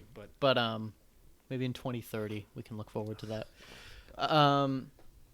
But yeah, so some other things I said about the style. The recaps at the beginning of each episode. Thank goodness they like. There's a lot of anime that I watch that like can be kind of egregious when they do their recaps about showing like 3 full unedited minutes from the end of the previous episode as the recap leading into the next episode. This one at least takes like 3 to 5 minutes of material and cuts it down to like 30 seconds. Well, the show has an interesting pace to it. Because typically, you know, treating this as if it's like a weekly episodic thing, you know, so like each, you know, there's 26 episodes it was released over the course of 26 weeks, for instance, in like traditional television. Yeah. For instance. You'd need those recaps to basically remember what happened 7 days before. So they'd go like be a little more thorough throughout the course of the episode, but they don't seem to do that. Even like you said, they won't rehash like a full, like, you know, just replay the last 2 or 3 minutes. They just play it just enough to get you back up to speed where you were. But the way they pace the show is interesting, because that's kind of all you need, because they're almost taking, you know, typically speaking, you have a television show, it starts off quiet, builds up to the big, you know, action, the climax within the episode, and then calms down and, hey, we'll see you next week. This one, they kind of like shift the line on it to where they're cutting at the climax, and you're going to pick up the ride down the hill at the beginning of next week's episode. So it's like, you know, like you said, they mastered the art of the cliffhanger. Yeah. So every climax they turn into a cliffhanger. So really all you need is just to get back onto that line, and then you're back off and running. It helped that we binged watched this, because it wasn't as cold in my mind as it would be if I had to actually wait a week. And I don't know how it was originally released, but I've gotten very much into the habit of just waiting for stuff to be compiled so I can just watch it, in aggregate. Streaming. Streaming. But yeah, I mean, it was helpful that, it's just, we're going to give you 1 or 2 quick bullet points just to get you back into the groove, and then we're off and running, which I liked. I noticed that what they did is basically, because the show runs on Hollywood time so much, all they do for their recap is they show like the last 5 minutes of the previous episode, but in real time instead of Hollywood time. So it takes about 30 seconds. Right, yeah. It takes they pull all the speeches out of it and they go straight to action. And that's the second biggest issue I have. Well, it's kind of a tie-in because even those jarring, like completely out of pace comedy scenes, it's all dialogue. It's just some silly, really obnoxious visual on the screen and just a lot of screaming. Yeah. There's a lot that took place, and I don't know, maybe they had limits in terms of how much they could actually animate or whatever, but there's an awful lot of scenes there where, you could have done a lot more with a lot less. Yeah. You're in the middle of a fight scene, you can visually tell something just by show a character reaction instead. Add a couple of more moves, shift a few things around, drop some visual hints in there. So tell the story visually. They told the story, primarily they told it verbally. Yeah. They told, not showed. Yeah, exactly. And it was like, and it took the edge off a lot of stuff. And like you said, it's Hollywood time, like you said, and it's just, having to sit there and listen to it, especially in Japanese, which, is spoken at a much faster pace with a lot more words. It's like, I'm going to rip your effing head off, takes 30 seconds to say in Japanese. Yeah. And because it takes so much time to say, they have to stop what they're doing to give them time to say it. Yeah. And it breaks the pacing and it slows everything down, hence Hollywood time. I think if they had just cut the dialogue, showed the story visually, it might have cost more money because they would have had put more action into it visually. And maybe that's why they didn't. I don't know. But it's, I don't like fight scenes with a lot of talking in it. I want to learn what's going on by seeing what's happening, and they just weren't doing that in this. And at the very least, if like a fight is like a battle of wills instead of or like a battle of will or a battle of wit instead of a battle of like physical fighting prowess, like that's one thing. If you want to like take the time to kind of show, like Fate Zero does that really well. There's a fight between 2 characters where their fight is a battle of like intellect, who can outthink the other opponent. Meanwhile, they're clashing blades, and they do a good job of like showing what each combatant is thinking, and they live the episode or the fight almost through the character's brain. Right. And that does a really good job, but that's not what happens in this. In this, the fights come down to it's a clash of clashing. It's not a clash of wills or a clash of anything like that. So when you have it be when you do have it filled with so much talking, when it's a pretty standard, who can throw the hardest blow fight, that talking doesn't add anything. Right. There's a lot of, going back to like Fate Zero or something like that, you have a situation where like, that like the climactic fight there. Yeah, there's a great pace to that. There's a great flow. Are they both like thinking to themselves or even talking? Sure. But it's a quick comment here, a quick thought about a reaction or, something like that sort of like complements the action. But it doesn't do like what in Demon Slayer, you've got this big fight and it isn't just, I'm going to stand there and give a description of what I'm about to do before I do it. But I'm also going to go on this long expedition about why I need to do this and what it means to me as a person and where I'm going to go and what my motivation as in my existence is for and all of this grand shit that you said, in the last fight, and it's just, every single action they take is this massive reaffirmation of their identity and their mission in life. Just seems like they're all really insecure. Swing the fucking sword. They're all real insecure. I go back. It goes right back to this initial tenet from The Good, the Bad, and the Ugly. When you got to shoot, don't talk. Yeah. And like the great example of that is like when they're fighting the Spider Father, Father Spider there, whatever you want to call him, the Spider Dad, and he swings his sword down and he hits him in the arm and it doesn't go through. You count it out. You can count it out. The shock that he has that it didn't go through, this big speech in his head about how it didn't go through and, oh my God, I can't cut him. Meanwhile, visually though, you're standing there watching it, the guy's standing there with his arm up, they're both looking at the sword sticking out of his arm for probably a few seconds. Like, it was like a minute. Like it wasn't minute. like a few seconds. It was like a minute. It became an awkward moment between the two of them. It was like, are they gonna kiss? Well, the two of them. You got this. If you didn't have the dialogue, you'd have the sense it was like that would actually be funny because the two of them are looking at each other like, well, what do we do now? I don't know. What are you gonna do now? I wasn't expecting this. I guess Me I'll go. neither. Yeah, that Man, kind of. My arms are hard. Yeah, right. But that's my point though. But it didn't like. But instead, it could have hit. You could have had this brief reaction like, oh shit, and then he could have done something about it and you would have had a great flow to it. You still would have gotten the message, the guy's strong enough, you can't cut him in one stroke. Yeah.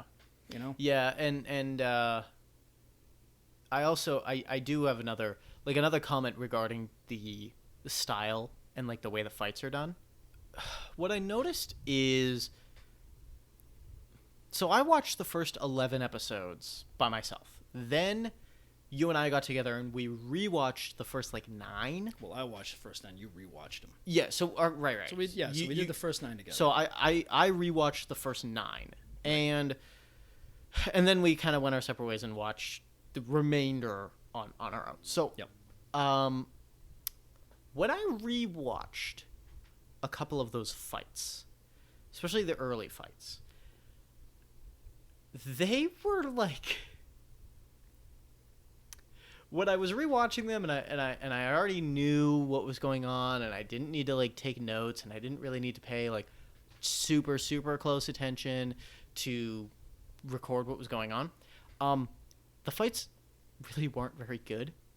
Like the Arrow Demon fight honestly seemed like he was playing Just Dance. It was like, oh man, follow the arrows. Well, yeah, it was. It had, not just the fact that it was, actually, if you want to talk about the most noticeable CGI thing I saw was the stupid arrows. But it was once he basically put that tag on his head and he could see the arrows, it literally became like a video game. Solve the puzzle of how the arrows move, and you can move on to the next adventure kind of thing. It's just, it's like you can, it was like all of a sudden it became like a Japanese. Well, actually, that's kind of pointless to say because Mario Brothers is Japanese. Oh my God! But you were not about to just say that. Yeah. But you got Japanese Mario. Well, you know what? It's like when you grow up with the original Donkey Kong on Nintendo. It's as American as apple pie, Jesus my friend. Christ. But.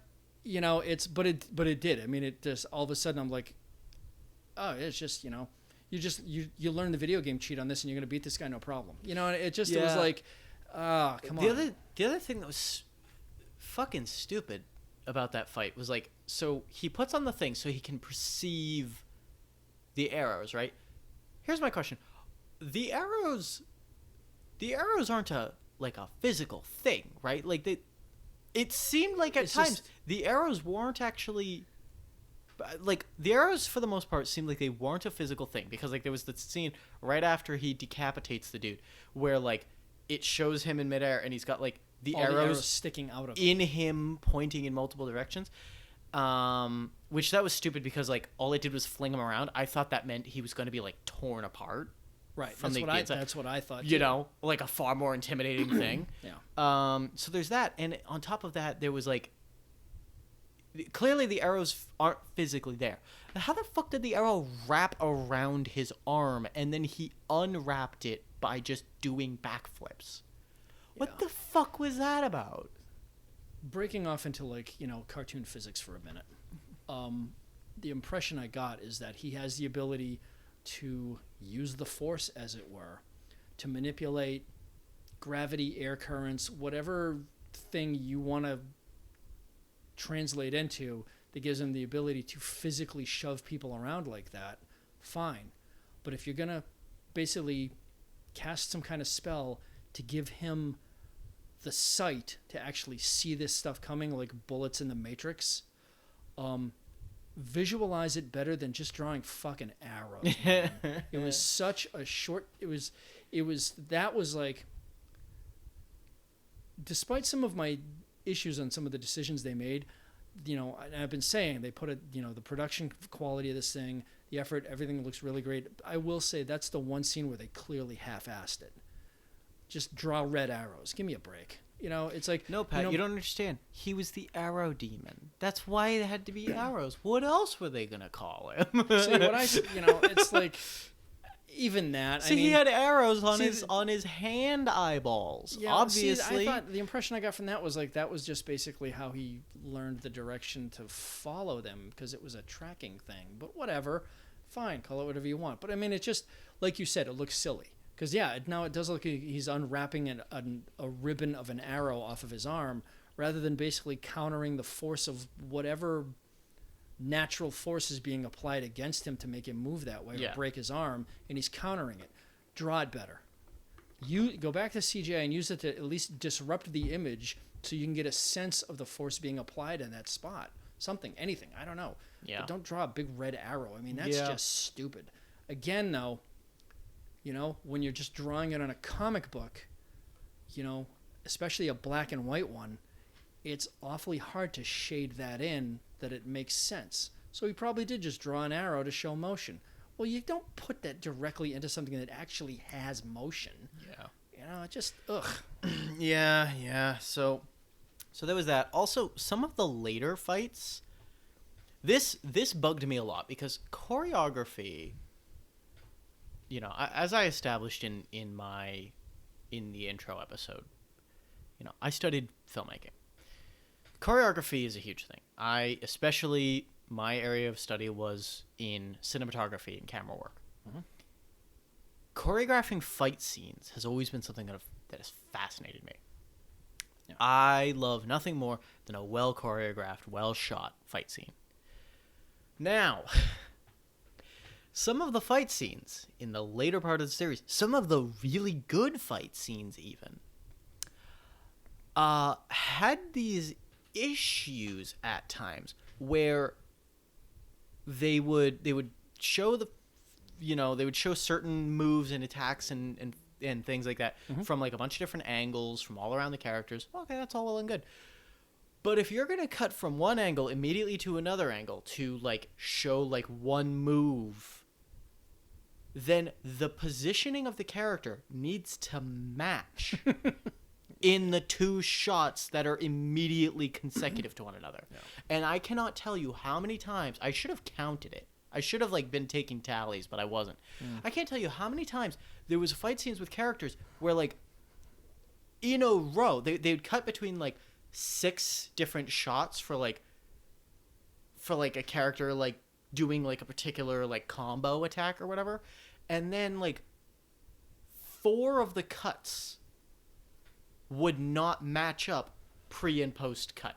No. Like from one shot to the next. Like the character would be like doing like a downswing, and then in the next shot they're like swinging to the side and their legs are in a completely different angle. I'm like, what the fuck was that? Like, what just happened? Yeah. If someone explain this to me. It's like they animated the fight, did it all, and then in editing they went, hang on, no, this looks weird. Can we just like take this shot and swap them? It almost looked like that, but that doesn't make any sense, because obviously like the character wasn't like it still progressed the fight sensibly. Yeah, but there were some scenes, I think there was more focus put on the pyrotechnics than there was on the choreography. Because, they'll take, when he's doing these water wheel moves and things like that, they put a lot of work and a lot of time and energy into showing him winding up the swing, screaming and jumping through the thing, and the water just winding up and just spreading out and everything like that. And by the time he lands the blow, he's in a completely different spot than what he was even aiming at to begin with. It's just, I mean, there were ones where he was coming straight down in a straight line with his massive tidal, this massive like tidal wheel, whatever. And when the cut comes by, it's totally horizontal. Yeah, like, you know what the hell, dude? You know what I just realized? I bet you if you took out all of the water effects from those scenes, I bet most of those moves would look really silly. You have the Spider His water wheel, he's just like curled into a ball, just somersaulting through the air. Yeah. If you wanted to do a parody of it, it actually you'd probably be standing there for like 5 minutes waiting for this guy to finish his dance before he gets his ass over here, Before he gets his ass kicked. Yeah. The only one I will say though where that was actually like effective was and the dead calm scene. When that mysterious 11th move. That was cool. Where he just said dead calm, and all of a sudden it created this like force shield around the guy, where from his perspective, you're seeing this like perfectly still pool of water all around him. But they take the time to at least show it from the outside, where he's just standing there, and it just shows that, all of it, the spider web suddenly like razor webs, whatever you want to call them, suddenly just shatter on it and just break apart. So we've created this kind of force field. I'm inclined to believe that it wasn't a force field. I'm inclined to believe that it was like... It was, well, whatever it was. Yeah, but it was basically like his movements were like... For lack of a better way to describe it. Yeah. It just, that gave the look to it. But basically countering back to your point though. Yeah. For us, all those water dramatics, those waterworks, if you will, are a visual representation of what he's doing. But yeah, they do actually put so much effort and energy and time into it that if you do that perspective change like you did with the 11th move there, yeah, it probably does. He probably looks like an idiot doing somersaults through the air for 5 minutes on his way to the guy. He probably just has to stand there and wait with the sword sticking out from the harpoon himself on it with his dancing. So yeah, I mean, Christ. It's an animated film. It's based on a comic book. There's going to be some areas where you're going to start thinking about it logically, and it's going to seem silly. So that's where you need to maintain your suspension of disbelief with this. Just trust me on this. Yeah, it unfortunately it fell into some pretty It stubbed its toe on more than a few cliches. Yeah, some pretty big shonen cliches. It just really... It would have been... It was very disappointing for me. Somebody who... I'm not a big shonen person, and like... Because so much shonen anime has so much like... Just hyper drama, like really melodramatic fights and stuff. It's just like, I don't care. Just show me a good fight and well-written characters, It's like, give me a good story with like, like actual lessons and morals, and like throw some deep moral ambiguity in there. And they had a little bit of that, but like they had so much more just like, bleh. And I'm like, ugh, I don't care about this. Well, let's to put it in perspective. If shonen's what you're looking for, then you're gonna get it in spades with this thing. Yeah, it's a good mix of like, if you like shonen, including like shonen comedy, but you also kind of like some more like darker shows like Attack on Titan or every other dark show is escaping me at the moment. But if you like, don't get any darker than Attack on Titan, so it's like, well, I would argue Heaven's Feel, but we'll have that conversation another time. If you like dark shows and you also like shonens, including the kind of like goofy, childish comedy that comes in a lot of shonens, watch this. Yeah. Because you'll love it. Because it's the best of both worlds. For me, it's the worst of both worlds. Because they set up this awesome, dark aesthetic, and they followed it up with like kind of like some cheesy fights, but like some of the fights were really, really cool, but some of them were really just like not good. It's so weird how the same show can have such an amazing fight scene in it, like the scene with, barring like the Deus Ex Machina of I suddenly remembered my father's fire technique. Yeah. Barring that, the fight with Lower 5 was sick. It was so cool. And then the Arrow Demon, in comparison, it's like, But that's where like a lot of this show, and I don't necessarily, I don't know if it was an intentional or it's just the way the world works now, but it's like it had a video gamey feel to it. Yeah. You start off, the first couple of episodes, like the initial demons you see, like there's your entry level,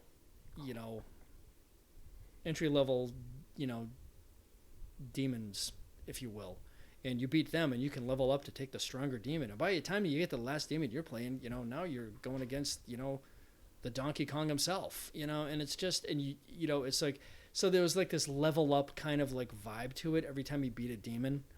And also there was some just references in there too about how like, like I'm getting, this one has like, his intimidation factor has tripled, or things just like different. It was like his aura, because it's like, I smell his aura is so much thicker. So much thicker, it's like, but his So he hasn't showered. His power, yeah, but it's like his force level, his power level is like much higher than it was a minute ago. It's just like, there were these, yeah, but there's just and maybe it's just because that's just the way it is. Maybe that's just shonen. You and I don't watch that. It just might just be shonen because it just felt like, like there's like, attention paid to some sort of video game level, like power ranking, superpower ranking system here, fight experience level kind of thing. It just, I don't know. I'm not a shonen guy. I'm just, I'm not either. And I think I wasn't expecting this to be shonen. I was expecting no, it this didn't to look be like it would be. It didn't. It didn't. I was expecting this to be. I don't know. I think I was expecting more of like a medieval Death Note kind of thing. Maybe I'm not really sure. I'm not really. I didn't know a lot about the source material. I just based on like a couple of little preview clips I saw. I think I was expecting something more cinematic, I guess. Yeah, I think I liked the like AMVs that people have made about this series more than I enjoyed the series. Yeah. Which is not supposed to be. It's not supposed to be the way it works. That's not supposed to be the way it works. No. The AMVs are supposed to remind you of some of the best parts of a series, and you're supposed to be like, yeah, that was good. That makes me want to go watch it again. But watching this made me want to go watch the AMVs instead. Like it's not supposed to work that way. I want the distilled version that actually makes sense. Yeah, because honestly, like the AMVs are probably like. Takes out all the length that the show could be if they just cut out all the Hollywood time. Well, that's just the whole series could be boiled down to like 2 minutes and 30 seconds. And that's the thing. It's like, it's, and I think, and I get they have to make like full season TV shows and some of this stuff like that. But I think I have more respect for like the limited series stuff, or the Heaven's Feel, where they're going to boil it down into a couple. They're going to reinterpret the whole thing, and they're going to boil it down to a couple of movies instead of trying to drag 3 TV seasons out of it or something. Yeah. And and they distill it down, and I think this would have been better served by just being like, boil it into like, 3 movies. Boil it into like, 14 episodes. Just, distill it down to something that's a little bit more, cut out all the extraneous crap. Yeah. Give me a hard, fast, lean horror story, and I think you would have had something really effective here. Oh yeah, yeah. But again, I mean, maybe they had to get the rights to do this thing. Maybe they had contractual agreements to keep it as close, as faithful as possible. Yeah. I don't know. I'd have to read it. It had good bones and it had good skin. It was just the meat that was. Yeah, I'd have to go back to read the manga. Here's the thing, and this is the problem with it. I'd have to go back to read the manga to really get the vibe on it. Much like if I see a great movie or something like that that's based on a book, and I'm like, wow, I want to go back. Like, I saw Game of Thrones. I went back. I read The Song of Ice and Fire. Things like that. I saw this series, and it's given me absolutely no interest whatsoever in going back to read the source material. Yeah. Like I was curious about a couple episodes in to see what they work with here. I thought to myself, this is manga, maybe I'll check this out. And then the further on they went, then I'm like, you know what? I think if I ever decide to like get back into reading graphic novels or manga or anything like that, I'm going to avoid this. Yeah. And I don't think it's really sad. It's really sad because it's like, and maybe it just does come down to you and I aren't shonen fans, and maybe that's all there is to it. Maybe this was just marketed wrong. I think if you're a real serious fan of the manga, you're gonna love this thing. I would assume the vibe I get from it. I get that as well. If you're a shonen guy, you're gonna love this. I think marketed to a wider audience than it's actually going to be, than it was actually ever really meant for. Yeah. So I'll just say, because I said I'd touch on sound, the sound was perfectly fine to me. I didn't notice it being especially good. I didn't notice it being especially bad. Did you have anything you wanted to say about the sound before we do final impressions? I did have a couple of minutes, and there was one scene like towards the end when he's when he's firing the Lower Moon employees. They had that thing where she was playing that guitar, and it was like very silent, very creepy, and every now and then she just hit the one note at random, and it kind of resonated to like the tension of the scene.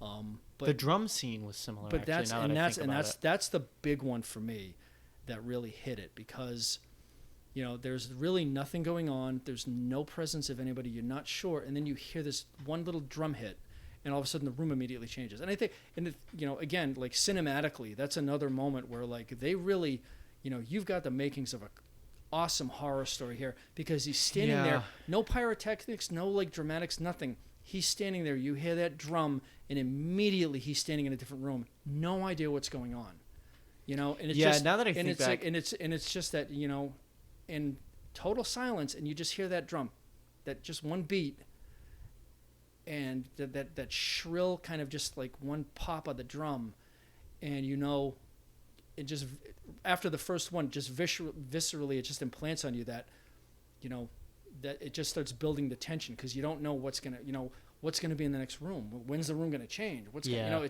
It built. They used sound very effectively to kind of build tension in those two scenes, I thought. Yeah, and actually, I was going to get to final impressions, but I do want to, that I reminded myself of it. The fight scene with the drum demon, I gotta say, I think that was my favorite scene in the series. That scene in the room, from a cinematography standpoint, from a fight choreography standpoint, from a character standpoint, like even Tanjiro, because he was still injured from his previous fight and he's trying to find a way to fight through his injuries, that was probably my favorite scene in the series. That fight was so fucking well done, and the visuals of the room flipping around all the time, and the demon staying still, and him just flipping all around the room was so damn cool. It was so cool, and it was so well done. That whole scene of the house with the drum and changing the rooms and all that whole sequence of taking down the former lower six. It was very moody. It was very atmospheric. It was like, again, doing way more with a lot less. Yeah. It was very minimalist. There wasn't a lot of, except for the room jumping around, there wasn't a lot of antics. And, to contrast with the silliness of, the guy, the red arrows flying around everywhere, when his claw attack came out, it was totally invisible. It was, like you said, it was at the speed of sound, because it came from the drum. It felt dangerous. It was very effective. I agree. I think that was probably the best done fight scene, because it minimized the amount of speech making, the amount of like overblown kind of like pyrotechnics, if you will. And it maintained its level of confusion that was kind of that whole motif of that house. It was just confusing to be in. It was like a labyrinth. Yeah, because it was really, constantly changing. And by being so confusing, it became very distressing. And it was really, it was really effective. They hit a high note on that, and which is a damn shame, because it was also the same episode that fucking Blondie was introduced. But honestly, it gives you a sense of how effective that is, because when I think of that, I don't remember the comedy in it and stuff like that. They had moments where they hit home runs on this show. Yeah. But they just, they kept interrupting themselves, and it was really too bad. Yeah, they couldn't maintain their stride. They just kept kicking over their own feet. Yeah, tripping over their own feet with it. So let's all right, let's wrap up with some final impressions. I'll just say for myself, overall, I enjoyed it fine. I know I said this already plenty of times, that it was a bit too shonen for me in general, but I was always curious enough to keep watching to see what would happen next. The majority of the characters were likable enough, but some came off as like really flat at times. Others were sort of unbearable for a lot of the time they were on screen.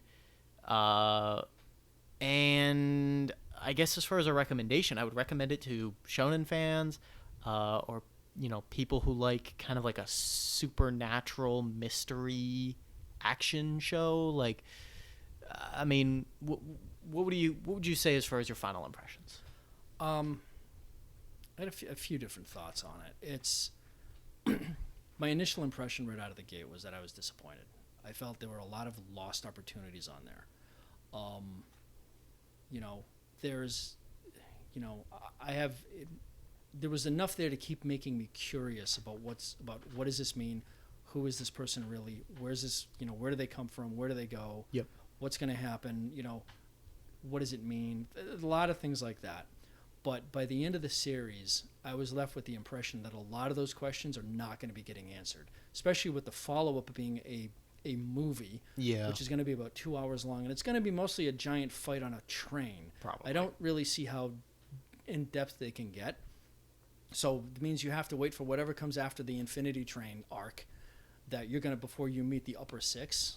Maybe. Yeah. Maybe they show up then, maybe not. I don't know. Maybe there's one of them on the train. I don't know. So there's that. But in terms of, who Tanjiro really is, who his dad was, who this demon really is. Yeah. Like what's his story? Because he's like, and how did he come to be? Maybe he always was. I don't know. Yeah. But that's the thing. It's like, I get it. There's a Count Dracula kind of sense to him. But even just who's the master of the Demon Slayer Corps? What is that all about? I mean, just there's a number of things like what's the deal with his sister? What's with? There's just all kinds of like little like things hanging out there that are like make you like give you a great job of giving the impression that there's more beneath the surface. But by the end of it, I got the sense they're not going to dig. Not anytime soon. Not anytime soon. And the problem with it is the fact that because of what they've shown me so far, I'm not entirely sure that I'm going to hang around I'm going to wait for the rest of it. Yeah. It's not, I don't know it's going to hold my interest.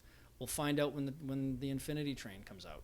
What if they wrapped up the entire series with the Infinity Train movie? What if they somehow every character shows up on the train and they all just kill each other, and then it comes down to Tanjiro and Kimetsu, and he just tells him his entire backstory with Tanjiro's dad, and then Tanjiro just slays him. When you're gonna give me, when I'm gonna sit there and watch something that has like, this is how bad it is. There was a point towards the last 4 episodes after the fight with the Spider family, when you met the Hishiras, and they're all element themed and stuff like that.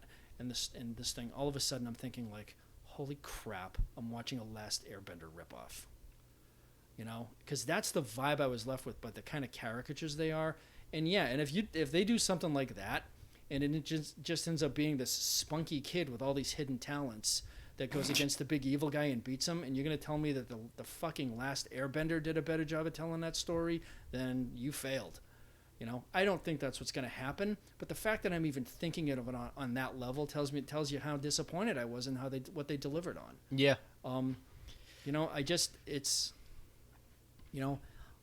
sitting there at the end of it when I finished watching it, and they showed the train taking off.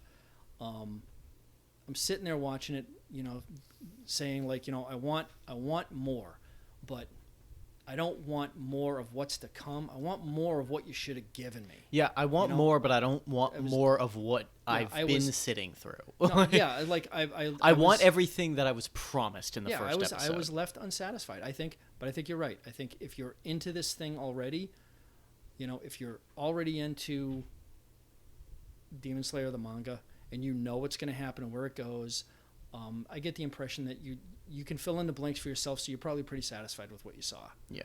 I think if you're a shonen guy anyway, a kid anyways, and that's just your thing, and you don't really give a shit about the details, you're gonna be more than happy. You're gonna enjoy taking the ride. Yeah. There are scenes in this show which I would definitely watch over and over again. Oh yeah. But the fact that I have to fast forward through so much stuff to get to it is just not. I don't know that I'm 2.5 stars out of 4. So, yeah. honestly. Yeah. So, yeah, fair enough. So, well, that was Demon Slayer. I think we were both a little let down, I think is a good way to summarize it. But, decent but disappointing. Yeah. Not to say it's irredeemable, not to say that it's, it's not worth your time. It just, you're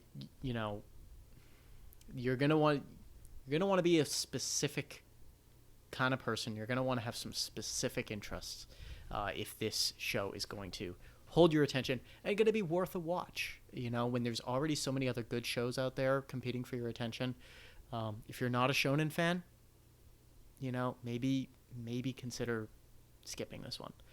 I had said in an earlier podcast that if you're looking for an introduction to anime, there are certain, you want certain sort of middle of the road, intro friendly, intro to anime kind of stuff. This is not it. Yeah. If you got a sibling or boyfriend or girlfriend or buddy or whoever that's trying to get you into anime and you're listening to this for recommendations, don't start with Demon Slayer. It's more of a bachelor's level kind of viewing. Yeah, I think that's fair. I think that's a fair point. It has a little bit of everything, but I don't know. It kind of seems like it does a lot of it half-assed. A little bit of everything, but not enough of anything. Yeah, jack of all trades. Well, too much of one. Jack of all trades, but master of none. Yeah. So, all right. Well, that's it for this episode. Next week, Leslie and myself will actually be reviewing our first anime movie. The movie we're going to be reviewing is A Silent Voice. It came out in 2016, and you can find it on Netflix. That's how we will be watching it. It's also available for rent on Amazon Prime, on YouTube, on Google Play Movies and TV, and on Vudu. That's everywhere I can find it available at the moment. So we'll be reviewing that next week. Look forward to that. And I guess that brings us to the end. Do you have any final parting words before we Well, I don't know if this is a good thing, but I enjoyed doing the review of Demon Slayer a lot more than I did watching it. So, but I guess that just makes me opinionated. I was gonna say that anyone who enjoys sitting across the table from me for 3 hours, I don't know. It's just more than they enjoyed watching a show. It might have something to do with me liking to complain about things more than actually doing them. But whatever.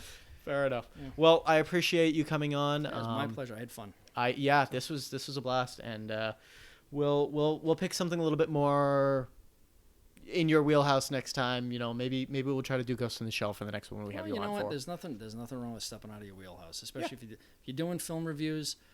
You have to watch the good with the bad. Yeah, or the bad with the good, I should say. Indeed. Yeah. Alrighty. Well, thanks so much for coming on. Thank you guys for listening.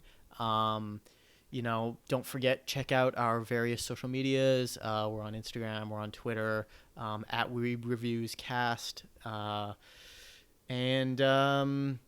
we're trying to get a logo finished soon, and that's on the horizon and coming on to other streaming platforms as well. So keep an eye out for that. We'll keep you guys informed, and that's really it. So thanks again for coming on. My pleasure. And until next time, keep watching that Weeb shit. We'll see you later.